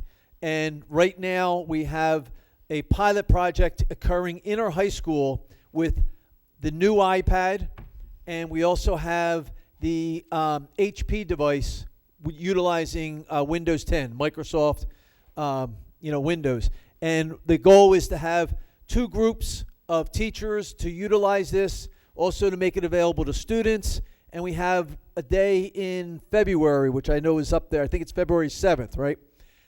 Where the vendors will set up near the cafeteria so that the high school students can come in all day long, or at least during their lunches, not coming out of class, coming out of their lunches and whatever time they have, to really play with the devices, to see it. We really want a good, a strong group of students, a larger group, I should say, to really take part in this and make an informed decision on what they feel best meets their needs. Lastly is to improve management and operations, to continue our efforts to seek fair and equitable state aid funding. We talked about this a little bit tonight. That's going to continue. Mr. Chiarella, I know you're very involved in that. You just had a meeting with the ad hoc committee. And I'm the superintendents. We're also going to be back in discussions and doing our Google Hangouts to talk about how other districts can get back and involved. Even though that lawsuit only involves, I think, 9 or 10 districts, there's discussions of how we can get the rest of the districts involved with that. This is long. To produce basically a budget which meets the needs of 300 to 500 additional students, supports the curriculum, addresses aging school facilities, adds a new quality staff required for growth while staying within the tax levy cap. We've gone through the budget defense rounds with our administrators, and we're in the process. Mr. Gorski is working on the budget now, and we hope to continue producing a budget that is fiscally responsible while still meeting the needs of our students. Mr. Gorski, do you want to speak to anything of this, or should I move on? I think you covered it quite well. Okay, all right. This will be available on our website as well, if you would like to see it. And to continue to pursue spending efficiency and best fiscal practices. Again, pretty much what I just said. We're hoping to continue that and move along with that. Are there any questions or comments from the board? Okay, seeing none, it's a long night. I know you want me to wrap it up. I do have about 6 or 7 quick things I would like to show you, because a question that came up, I believe it was in November or December, about the niche ranking, why the ranking has gone down. And I want to show that I don't know what the ranking is using data from 2 years ago, and I checked that again today, and I printed out the ranking. I want to show that what the current data shows. And if I could would you mind? Not, okay. We have an Elmo here just to switch it over. And, oh, that's wonderful. The tech group here is fantastic. Basically, what you can see on the first group there is, it's a little hard to see, but it's our district, the last 3 years. So each from grade 3 right up through grade 9, 10, and 11. We have based on the test scores, the PARCC test scores for the last 3 years in language arts, ELA, language arts, it shows how our students have done. And you can see that for, I guess it's the light purple on the far left side. That's where we were 3 years ago, 14, 15, I believe. The next one is 16, 17, and the next one is, 15, 16, and 16, 17. Look at my slides here.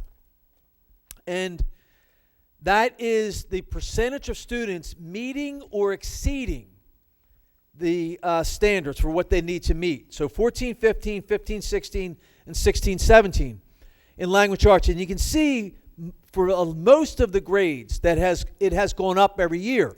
There are some concerns. Grades 3 and grade 6 from last year, it came down a little bit. But I'm going to show you in a minute, even though it came down in our district in those 2 grades, that we're still well above other districts. And I'm going to show you that in another slide or so. Do you mind? I hate to that's wonderful. Okay. Just flip over to the next one.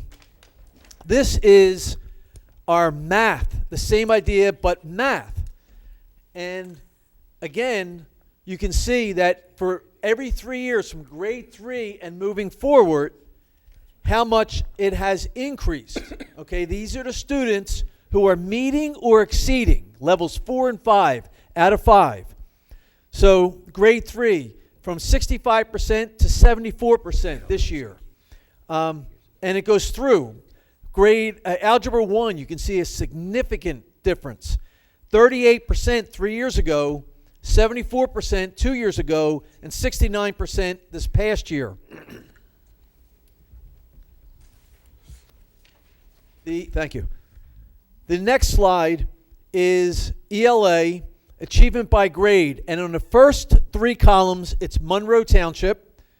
If the audience members, if you can see that, if you have trouble seeing, let us know and we'll focus it a little bit. But Monroe Township on the left.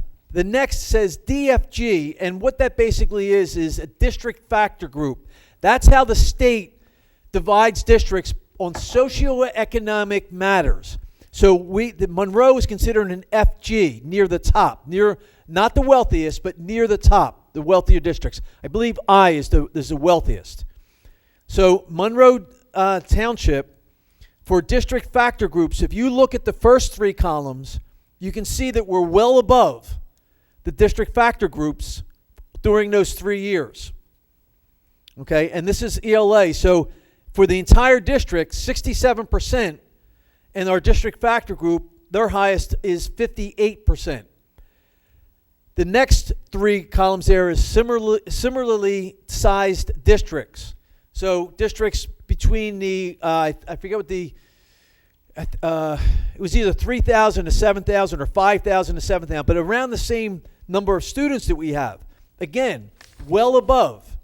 Monroe Township is well above those districts. The next column are the districts in Middlesex County. Again, 67% for ELA compared to 55%. And then, of course, the state at the end, and we're well above that in ELA. So we take that data very seriously. We look at that. If we see it go down 1 year in language arts, we're looking at all that data to see how we can improve things, but it doesn't mean that we're slacking overall. Overall, compared to other districts, we're still doing extremely well. And that speaks volumes for what the teachers are doing, what our administrators are doing, certainly Dr. Alvick and everyone else working for that and the programs that we have brought in and will continue to bring in. The next is achievement by grade. And I'm sorry, this is math. And this is, I split the math out by grade for a couple grades because I just really wanted to point out a couple of specific grades. The first is 8th grade math. Monroe Township over the last 3 years, or the first 3 columns in some sort of blue color, 52% 2 years ago, down to 49. So we're looking at that, but when you look at district factor groups, 32%. So we're well above that. The similar sized districts, 28%. Thank you for adjusting the focus there. I wasn't sure. Couldn't see if you could see it.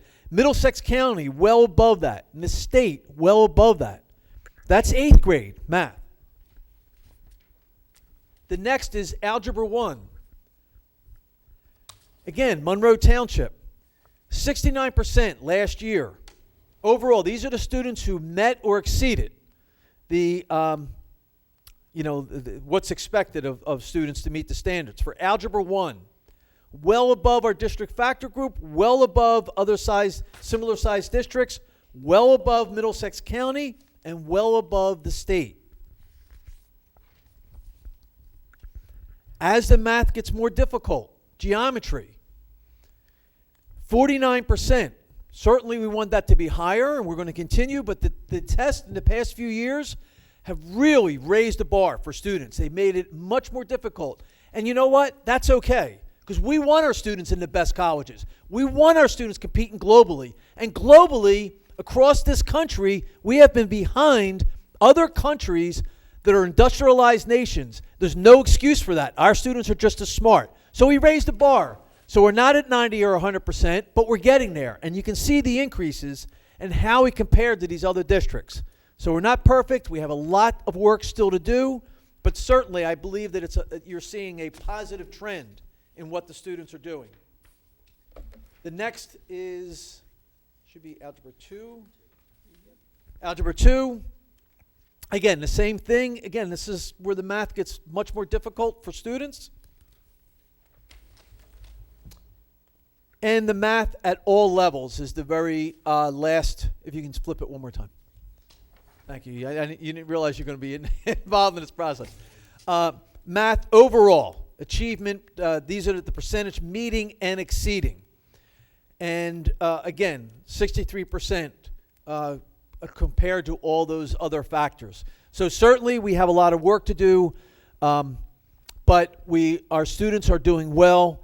And I think that speaks well, again, to the delivery of instruction that's occurring in this township. So, again, going back to the niche or the niche and the other Zillow and all the other things, I understand what they're doing. They're also selling real estate. Understand that. When you go on their sites, it's all about, no offense, real estate. But the data they're using is 2 years old. And I looked at it again today. And they're still going back to the 14, 15. So when they see that we're down rankings or whatever, it's not applicable to what's occurring today. So thank you for allowing me to take the time for that. And I'll come around to just speak about what's on the agenda. Okay?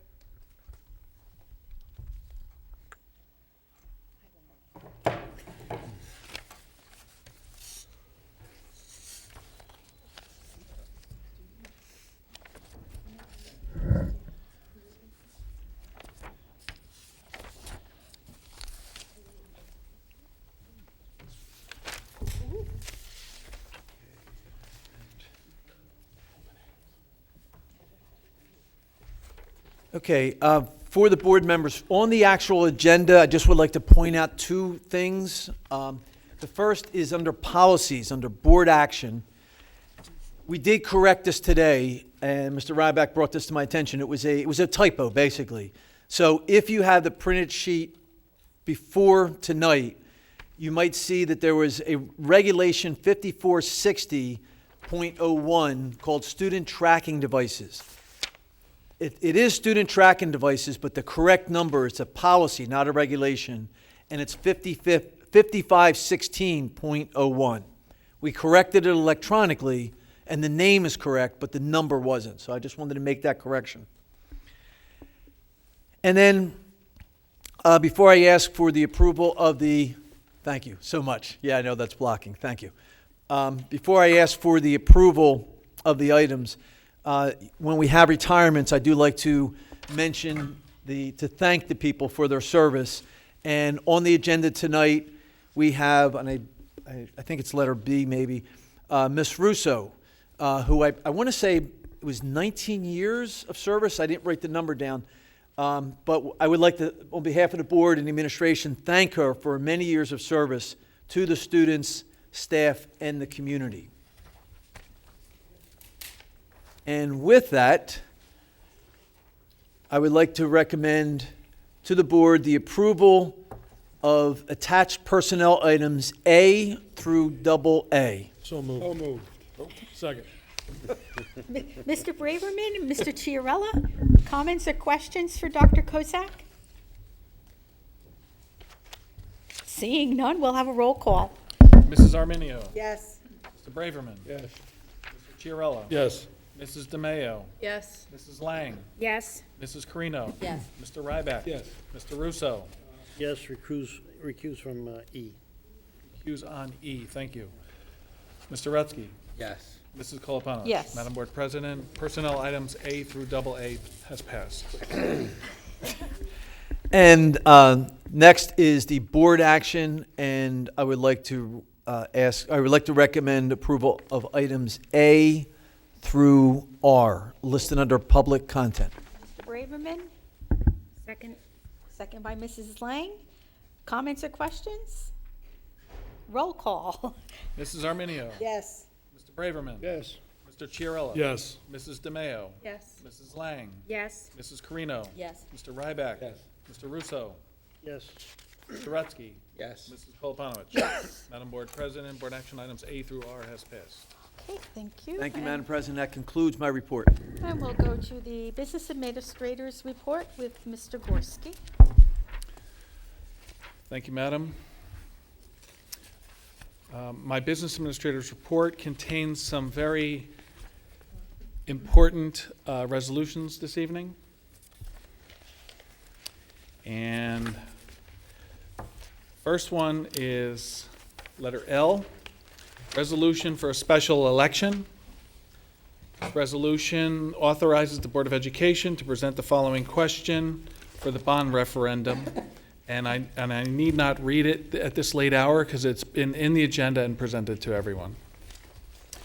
There's a second resolution, and it is letter M, as in Michael, and that is to accept the preliminary eligible cost schedule submitted from the Department of Education Facilities. That is what arrived at the debt service aid that the district is anticipating of $7.1 million and the eligible cost for the project, whereas Monroe Board of Ed is eligible for a 40% reimbursement for eligible costs from the state. This resolution accepts the preliminary eligible cost estimate and authorizes me to submit an indication of that to the department. The board does have the right to appeal, but administratively, we are satisfied with the results of the preliminary cost letter and recommend the submission. Very proud letter is M, I beg your pardon, not M, N as in Nancy. N as in Nancy.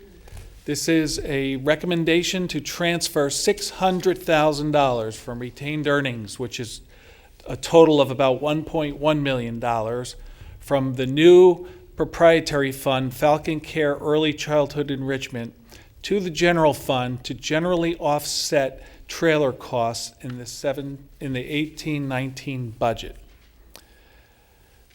This is a fantastic dividend that comes from that new enterprise fund, and the good news, hopefully, is that this just will not be a one-time dividend. This will be forthcoming, and it will help offset taxes and district needs in the future.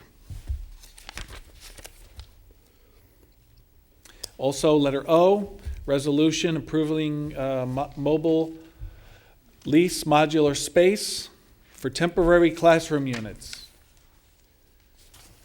This is required by the Department of Education to get moving on the trailer installation. Without this being approved tonight, we would not be able to put the trailers in for September, and we desperately need those. I would like to caution the board and the community that this resolution authorizing 10 portable classroom units at the middle school has a total cost of about $1.5 million for about 200 students that are going to be housed in those trailers. It is an extremely inefficient method of delivering education from a facility standpoint. And with the utmost respect, if the referendum is defeated or not passed, this will be the beginning of many more trailers to come. I remind the board and the community that at one point in time we had 89 portable classroom trailer units at a total cost annually, including utilities and related, of about $4 million per year. I'm very concerned from a fiscal standpoint that if we head in that direction again, as the budget is capped in its current status, that this will supplant many program and instructional services offered by the Board of Education that has been enjoyed by this community for so long, and that this board and prior boards have worked so hard to incorporate in the budget. That said, Madam Board President and members of the Monroe Township Board of Education, it is recommended that board action items A through P be approved by consent roll call. So moved. Mr. Braverman, Mr. Ryback? Comments or questions for Mr. Gorski? Mr. Chiarella? Yeah, I just have a couple comments. So great job on N. I think that's wonderful. The enterprise fund is going to good use, I think, with this, and it's going to help the taxpayers and help relieve us of some of the costs of the trailers. And I'd also like to mention that that was done with prior boards that was set up so that could happen. So that they I think those prior boards of education, some of those people are not on this board right now. Had a lot of foresight, I think, in doing that. So thank you to them also. As far as L goes, I'm going to vote no on that. And the reason for that is not that I don't think we need the school. We absolutely do need the middle school. But for reasons that I've stated prior, I'm against eminent domain. I spoke out against eminent domain here. I've been warning the board all the way back to January that I thought we were going to end up taking that land through eminent domain. And I have to stand up for what I believe in. And I believe in private property rights, and I believe that we're doing the wrong thing by taking that through eminent domain. So, but with that being said, I hope the referendum passes. We do need the school. But I think I would have liked to have seen the entirety of our needs presented to the people so that they could vote on that. I understand what everyone's saying about $80 million not passing, but I think when they start to look at it and think that maybe we're hiding the need for $200 million in facilities and upgrades, which is probably what we need. I mean, elementary school additions to this school, this high school, and then the middle school, that we're not telling the whole story.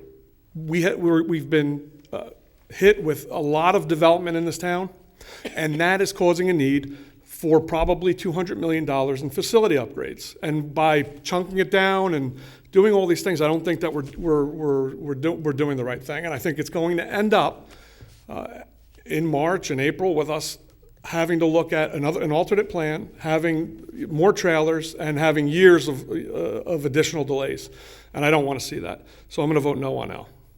Thank you. Anyone else? Ms. Arminio? Unfortunately, I also have to agree with Ken, but I am going to vote for it because I feel that as our hands are tied, for no fault of the districts and no fault of the Board of Education at this point, it's very disappointing that we would have to go for eminent domain. And then I think there's some things that we don't know about what's going on with the eminent domain purchase. But one of our astute members of the public pointed out, I think it's interesting that we can do eminent domain on this, but yet we always hear that we can't ask the builders to give us land.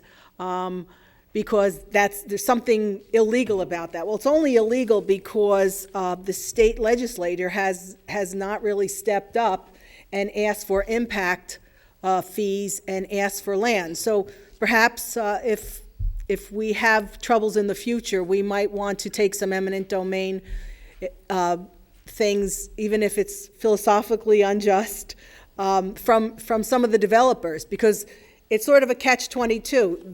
The out-of-control construction that's going on is causing our need for this, and yet we can't go to those very people who are getting very wealthy in Monroe, putting these together, and asking them to help out the good taxpayers of Monroe, and I know that there are a lot of teachers that are also having to work double jobs, but there are people in Monroe who are not teachers who have 2 jobs to pay the taxes. So I agree with you, but my dilemma is, going forward.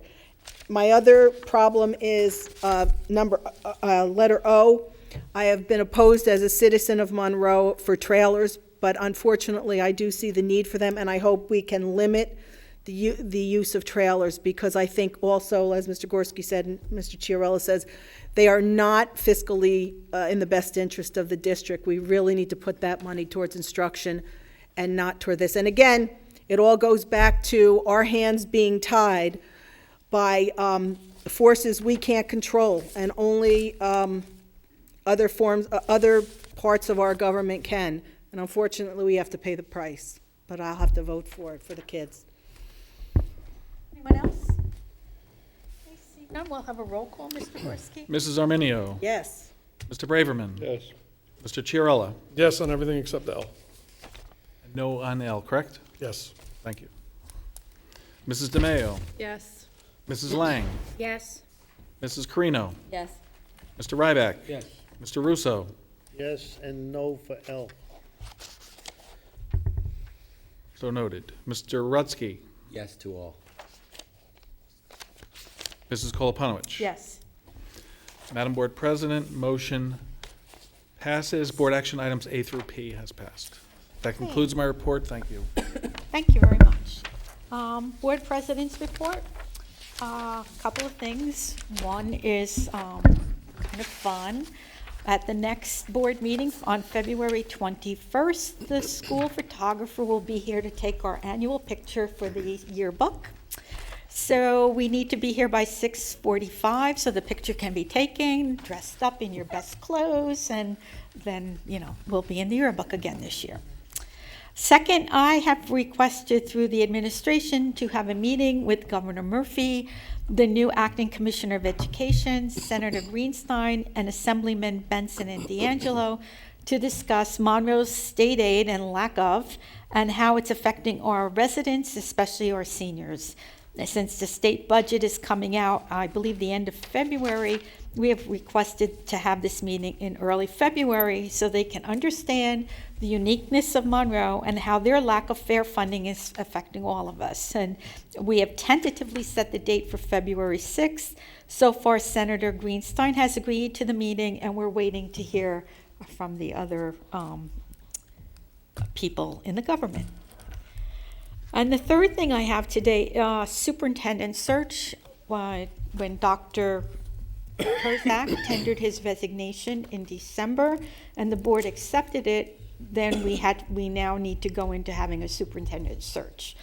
So I don't know, because it's late tonight, if you want to have a discussion, because we would need to have a discussion on how we're going to proceed with this. And I know it's late, so we might want to hold off to the next month, or we can have that discussion tonight. But the way I see it, there's 3 ways we can go as a board. And I want to let the public know that we want to be fair. We're going to do a fair and thorough search, that there are no candidates that have been picked out to be the next superintendent. I don't think that would be fair to the public, or board members to have already made up their minds. So we're going to do that, and the discussions that we have are going to be made in public. So we can go 3 ways. We could do a school board search, we can hire a search firm to help us, or we could do it in district. So that would require a discussion by all of us for the pros and the cons and which way you'd want to go. I don't know if you want to continue that discussion today or think about it, and we can start that thought process at the February meeting, where hopefully the meeting will be shorter. So that's up to you if you want to make any comments or suggestions. Not on the superintendent's, on your meeting with Murphy. Okay. I'm sorry. He's proposing that he's going to legalize marijuana. It's going to impact the schools. So has the district been thinking about that and how they're going to approach that? I think that when that time happens, we're going to have to go through policy and see how we're going to handle whatever laws that he comes out with. Can we be more proactive? Yeah. Maybe, I mean, I'm going to go out on a limb and say we're going to ban it from will school we, property. will we, Have a marijuana-free school zone. I think, yeah. maybe you can grow it here and fund the schools. Maybe, Unfortunately, I think that's what states look for, that this is a revenue, and unfortunately. Misguided, But look, we've sent resolutions before, we sent resolutions on park, I think the board maybe needs to talk about, maybe we should send a resolution as to, and I don't know everybody's opinion, but the board should maybe consider a resolution, sending it to the state with our position on it, and that, we need to have that discussion. Right, and that could be a long discussion. Do you want to start that discussion in the policy committee? We can do that. I have no problem with that. Is that all right? We send it to the policy committee and have a discussion? Put that on the agenda for next. Okay, and you are the chair of the policy committee, so you can do that. So is there any more discussion on the meeting with Murphy? Yeah, maybe you can also tell them that we'd like our representatives to propose legislation to have Impact developers. fees? Yeah, Yes. absolutely, why not? I also think that's a good thing to throw to Mr. Chiarella's ad hoc committee. That'd be a way to help us with some tax relief. It's in our update. It'll be in our update. Okay. Well, yeah, Okay, I think okay. that's part of our state aid. That would be very advantageous to school districts if we had some kind of ability to get developers, especially with the kind of rapid growth that Monroe's experienced, to give us some help. They're making all the profit. Mr. Ryback. Thank you. I'm glad you brought up so many impact fees for developers, because it's long overdue, and the taxpayers are suffering because we don't have that. But along with that, I was thinking about something that I think we might want to support, and that's giving residents tax credits for the cost of developing a new school in districts that are building schools, so that just those districts that are building schools, the tax credits for the cost of the school could be given to the residents. You mean the state giving? At the state level. At the state Yes, level, I'm yeah. sorry, at the state Okay, level. that's a good idea.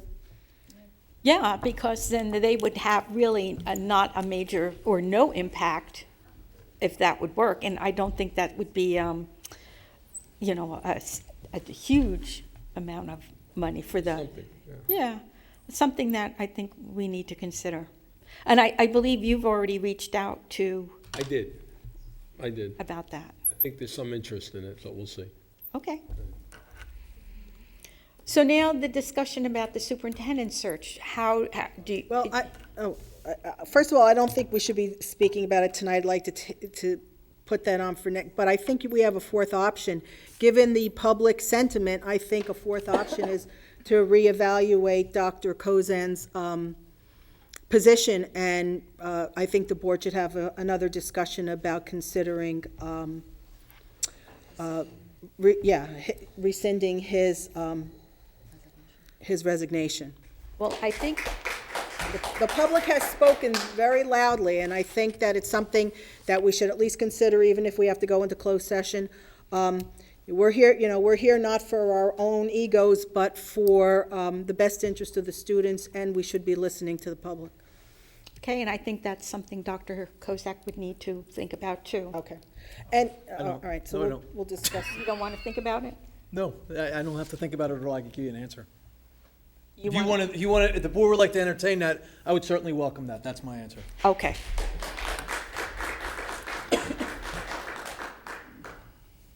So then, do you want to hold off to the next? Because any conversation about the superintendent and the contract has to be in closed session. Exactly, so we should put it in closed session for next month. My only point about that is we have a full board here tonight. We don't always have a full board here for executive sessions. So why put off till next month what we could talk about tonight? In executive session? Executive session. Except that we don't have a resolution in. I could add it to the resolution, if you want to add it to the It's resolution. up to the it's up to Dr. Does he need to be Kozak. riced? He's automatically, he's Do I need to be waiving right? that. No. You don't need to be raised? Okay. Do you want to put it on the agenda for, excuse me, we're conducting a meeting. Do you want to put that on the board for tonight? I don't know, I mean, I agree. I just don't know if tonight's the right time for that at this point. Because I think if we put that on the next one, at least then Dr. Kozak, I know what he's saying, but at least he has time to think about that. that's and fine. That's just, we're going to ask if My take. everyone can please try to make the next meeting. and make the meeting. Well, it yes. would be nice if everybody made every meeting, because And we all can't do it all the time, but I know, it's but a very special we, meeting. we've had meetings where we're missing 2-3 people, and sometimes it's hard to get something done when we have people that we need to approve and money issues, so. So then you want to hold off the next meeting about how to conduct a superintendent search, and meanwhile, think about it. Yep. Okay, so then that will conclude my board president's report, That's only for the non-conflicted. non-conflicted board members. And meanwhile, think about it. Yep. Okay, so then that will conclude my board president's report, That's only for the non-conflicted. non-conflicted board members. And we'll go to any other Board of Education business. I have some. Mr. Chiarella. All right. And I think it's positive.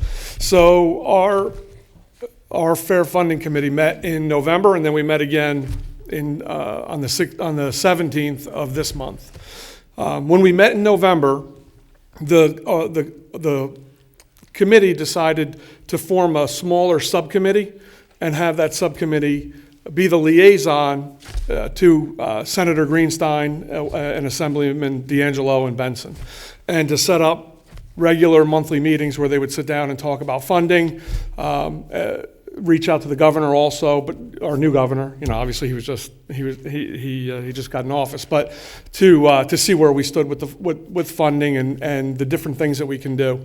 So I want to thank Andy Polari and Prakash Parab, and also Henry Sloan, who's not here tonight, for doing that and for committing to that. I think they're doing a great job. I have the minutes of that meeting here, so I'd like to give, I'm not going to read them, it's like 3 or 4 pages long.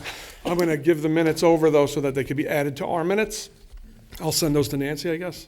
And then they could, if they could be added, and everyone could read those at their leisure. But I just want to touch on a couple things, and if I may, if I miss anything, if they could speak on it, I would appreciate that. But we only have a couple issues here that they've been talking about. So the consensus, after we had a meeting, we reconvened after they gave us the minutes, in light of what they were talking about, but also in light of the lawsuit in Jamesburg. And one of the things that I wanted to talk about to them is what they thought, what they heard from our elected representatives, and then what our next steps should be. Should I come to this meeting and ask us to join and sue the state, or should we do something else? The consensus on our board was for us to hold off, to wait and see what the governor has to offer as far as the budget, and then to figure out from there what our options are.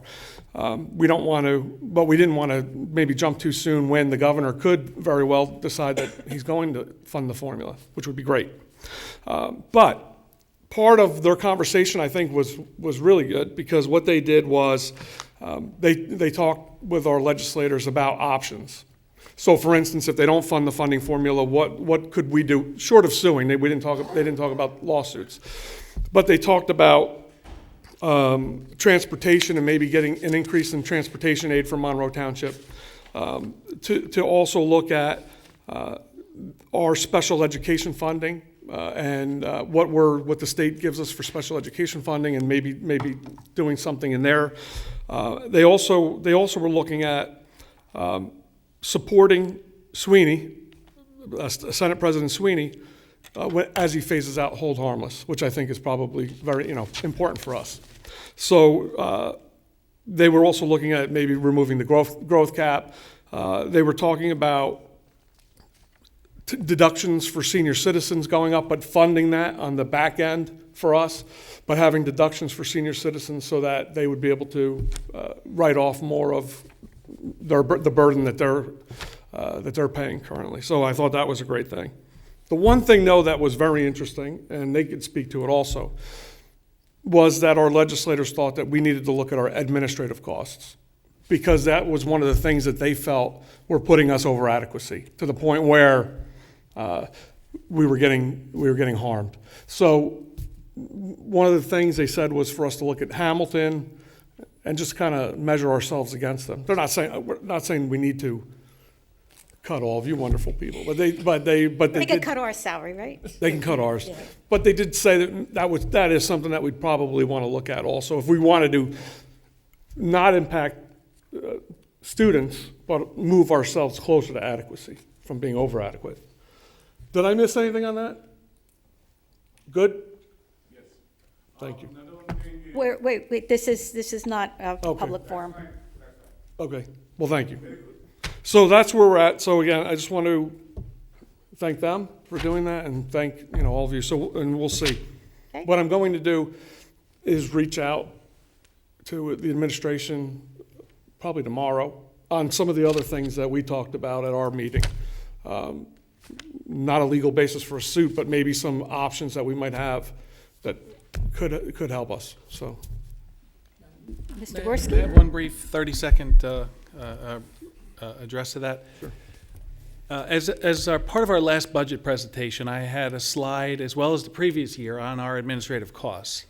And we are far below the county limit and the state average in administrative costs.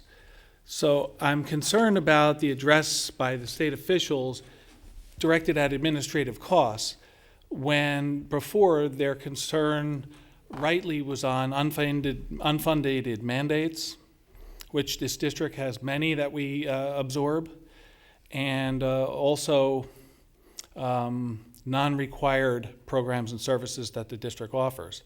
But I can say with certainty that our administrative costs, and I'm not saying this because I'm included in this category, but are very respectable compared to our peers. And we present that every year with the budget, so I'm disappointed to hear that. yeah, and I wasn't at the meeting, but I could tell you that I don't know what they looked at for, but if they just opened a book and looked at graphs, and maybe administrative costs stuck out for them. But you also have to remember that we're a district that has a lot of special needs children and things like that that require additional special or additional administrative seats or slots, and that could be part of it. I don't know. All I know is that when that was one of the things that they talked about. So something that we're willing to look at and be open-minded to. That was it. Mr. Russo, are you One thing, going it's to ask a just a question? different note, it'll be quick. I understand there was a special accommodation made for a party, for a community group, Indian group, to be held at the school. A party? Some type of celebration, meeting. Well, I think if there was anything held at a school, it's usually done through the building use forms and department. Yeah, I could speak. Oh, okay. Without access to my school dude program that is the reservation system for that, I could tell you that I do have familiarity with a recent application that met the use of building policy and was approved, and was a very favorable event in terms of the district's outreach to this particular demographic group in town, and sharing the facilities and encouraging the sense of welcome to that establishment. They more than paid the appropriate fee for the use, and the facilities were left immaculate after their use. It was exemplary how clean and how many members they had, extra volunteers to clean up, and you know, I was very pleased. Who was the group? I don't remember the exact name of the organization. Okay, would other community members or community groups be permitted the same? As long as they qualify with the use of building policy, yes. And that means you pretty much have to have a nonprofit organization domiciled in Monroe Township. And I ask you to take a look at the use of building policy for the specifics. Is it the first time something like this has been done? No. No. No. Ms. Arminio? Yeah, just, also, we're talking, I should have said it when you were talking about meeting the governor, but Ms. Chiarella and I have spoken about it. It's been in the paper that the training school for boys, or the Jamesburg's Training School for Boys, it used to be called, is housed in Monroe, and they're going to be closing that, as I understand it. The state owns all or most of that land, and I'm wondering if that could be put on the agenda. Monroe would very graciously accept that land as a donation, maybe even in, and I shouldn't say this, in lieu of all the money they owe us as a district. But if not, if we can't get it that way, I would ask that, again, we can solicit this state and ask for rights to that land, so we can have it in the district and use it as schools, maybe even some passive recreation. But I would very much think that Monroe Township Board of Education would qualify as a rightful owner of that property. So if we can pursue that, I would be very grateful. Mr. Gorski? Madam, may I ask that we put that on the agenda for when we meet with the state legislators, including the governor's office, Benson, D'Angelo, Greenstein, and also the Commissioner of Education was one of the invited. We could certainly mention that, because that has been considered already administratively, and we have our eye on it. May I just say something? Sure. I think that's an excellent idea, Ms. Arminio, and Mike, I think that's a great idea too. But if you could also invite the township in, because I think that if you look at how big that facility is and how beautiful it could be, I mean, when you talk about recreation, you could have a campus-like environment with schools, with soccer fields, football, baseball, everything could be right there. I think it would be, a wonderful thing to have. Okay. And a couple of, I'll be brief. There's been a thing that I will save till next month, but I was so grateful for hearing about the Challenge Day, because it was sort of part of what I wanted to talk about having community conversations, so maybe we can expand Challenge Day to the community. There was an article in the Star Ledger, January 21st, 2018, Passing the Trash School Bill Advances, and they're talking about and it's unfortunate, I'm quoting from the newspaper, doesn't sound very nice, but especially with my new bracelet, it says kindness counts, right? matters. But there are a lot of times that schools pass teachers who are not really up to par, and they pass them to other schools because they have complex, resignation issues or personnel issues. And I think it's time that we have a real discussion about making sure that. And we don't have any issues in Monroe, but I'm saying that we need to press upon our legislators that if a teacher is let go for really unsavory reasons, the other schools should be able to get that information and make sure we don't hire those kind of people. And the other thing is, I think, and we're very lucky in this community, but again, I think it's a community discussion that we should look toward the future about school shootings and security. People say it's no time to talk about those. Well, I think it is a time to talk about it. No amount of, and we have wonderful security staff, and I'm very pleased about that, but no amount of physical security, I think, can compensate for an honest discussion about the society malaise that's going on that brings these kinds of things into our country, into our schools. So, maybe we can do something on the line of Challenge Day for the community For down the adults. future. Challenge Day for Yeah, adults. thank you. Dr. Kozak? Yes, Ms. Armino, if I could respond just quickly on that. First of all, I agree that the difficult discussions, schools are the right environment to have those difficult discussions, and sometimes it's very difficult for all different reasons. People are afraid to have them. So I think that's something that I would certainly welcome. The security, the prosecutor's office has taken some steps, and they have just sent down some suggestions to our, of course, Pete Pirro will review these, Mr. Gorski, and our security department. And it's really in light of not only school shootings, and again yesterday with one in Kentucky, and it's just disheartening to hear that kind of thing. But they were looking at even the shootings that have taken place in open events such as Las Vegas and other places, and they've come down with some suggestions. You might not be able to prevent everything, but at least continue to work on those areas. I would say that the district as a whole, I don't want to jinx anything or appear anything, but I think we have very good security measures, but certainly it's something that we would need to continually address ongoing. And it is something that we will be doing. Yeah, and that's one part of it. My part of it is community involvement, community discussion, concern, why do these things happen? And that's a different issue. So, but that's for the future. That's the other mental health things that we were talking about earlier. Which was that delightful. really, yeah, that needs to be addressed also, yeah. Thank you. Anyone else?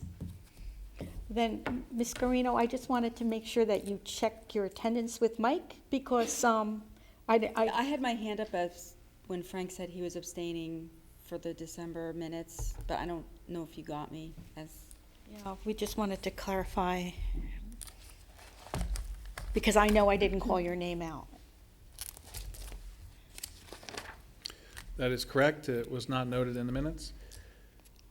There were 2 minutes. There was the public board meeting of December 13th and the closed session meeting of December 13th. Your abstention is for both, then, I assume? Yes. So noted. Thank you. Okay, anything else from the board? If not, we'll go to the public forum. Anyone from the public wishing to speak, please come to the microphone, give your name and address for the record. We have a 4-minute time limit. I'll try not to be more than 2 minutes. Okay. Andy Pelori, 16 St. James Street. I missed the initial part of the meeting today, and I'm glad to be here. Good to see some really lively discussion here today. First of all, I want to say that Superintendent Dr. Kozak, he's actually one of the best drummers I have heard in a long time. Really relaxed watching him at the middle school. One of the questions that I have looking at the trailers was what Mr. Armanio just brought up in terms of security. Is you said 200 students in one of the trailers? Yes. 200 students in the 10 total trailers, and also budgeted, you'll be pleased, is another security guard to provide security for the trailers. Okay. Just the layout of the trailer makes me think there's one entrance and one exit, and having all those kids in that box, so to speak, is definitely disheartening, having a kid who goes to the middle school. I just want to talk about what Mr. Chiarella kind of brought up with the legislators. I know that I heard different tones on that, and I don't think anybody should take offense to the fact that all the legislators are trying to do, at least the impression I got, is that they're looking at lowering the taxes overall, and also how to fund the schools, and at the same time balance the seniors' requirement for paying lower taxes. So it's not a knock on the administrative costs, but they want to look at everything holistically to see.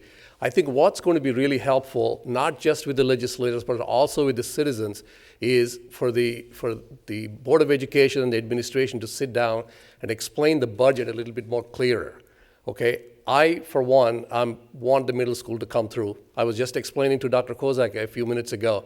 I want to go on a vacation to ski in Vermont, go to Hawaii and bask in the sun, and go to Florida to do something else. But in one trip, I can't do all three of these. So with the income I have and what I can afford, I can do one thing at a time. That's how I see this. If middle school is what you're going to give me, I'll take it. So I'm going to take it.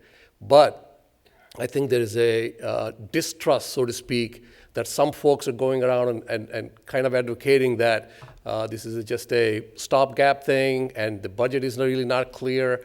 I think we need to clarify that. I think this has to pass in the first run. I don't think we need to go through these iterations and have more trailers out there to do that. So I just want to make sure that that information gets across, and whoever is disagreeing with the administration should really come and talk to you and get clarification and then get behind the referendum, not necessarily just create a havoc within the community. Eminent domain is something in my business in civil engineering we do for public good. So when we're trying to improve an intersection, we're trying to build a road, and it is for the public good and it's in the way to do it, eminent domain is something that's used fairly relatively in the business that I'm in. So I don't see the eminent domain that school is being taken, the township is taking as a serious issue if it's in the good interest of the public. But if there's an alternate site for that, then obviously they need to explain that in the court when they're drawn to the court on that. The last but not least is I'm just disheartened to see the amount of time it's taking for teachers to get their contract. I know it's easy for the third party to stand here and say it, but I think really we need to find a solution so that it doesn't really trickle down to our students and our kids that would impact that. So we really appreciate if you can get that resolved as soon as possible. Thanks for the opportunity. Sorry if I went more than 2 minutes. No, that's okay.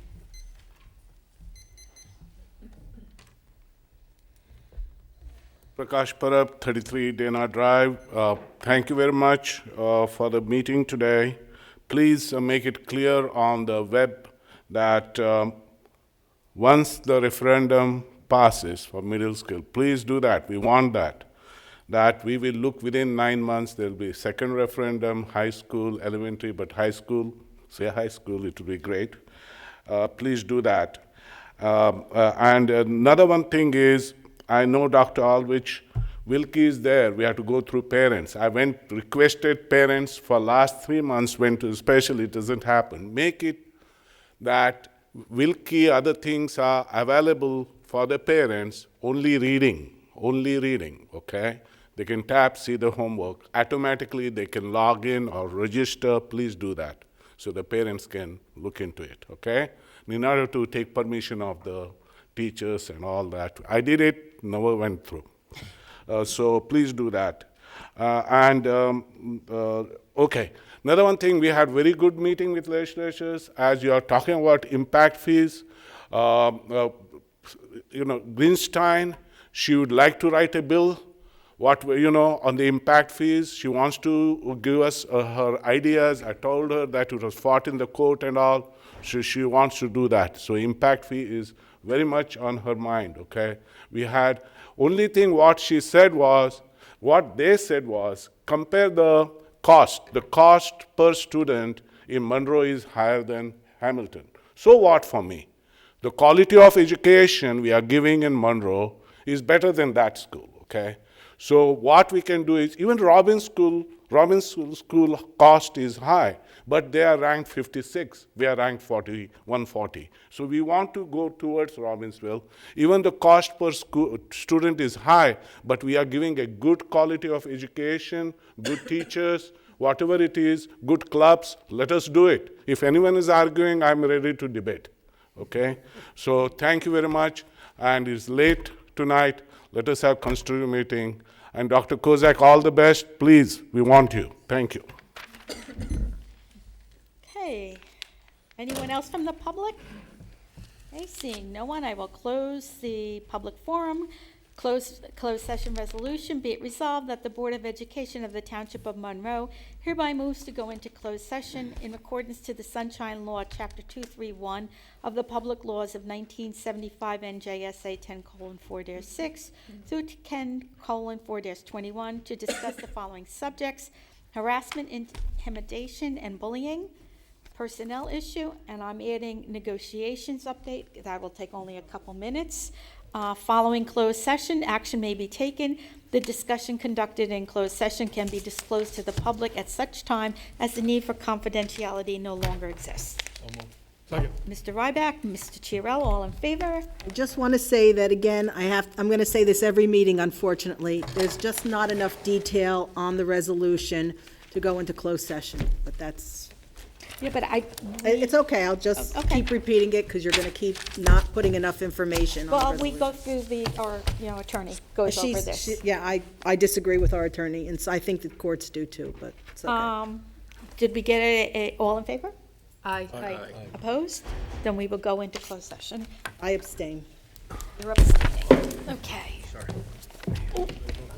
I'm getting old. Like. So we are back in public session, and it is 11:15, 11:17 p.m.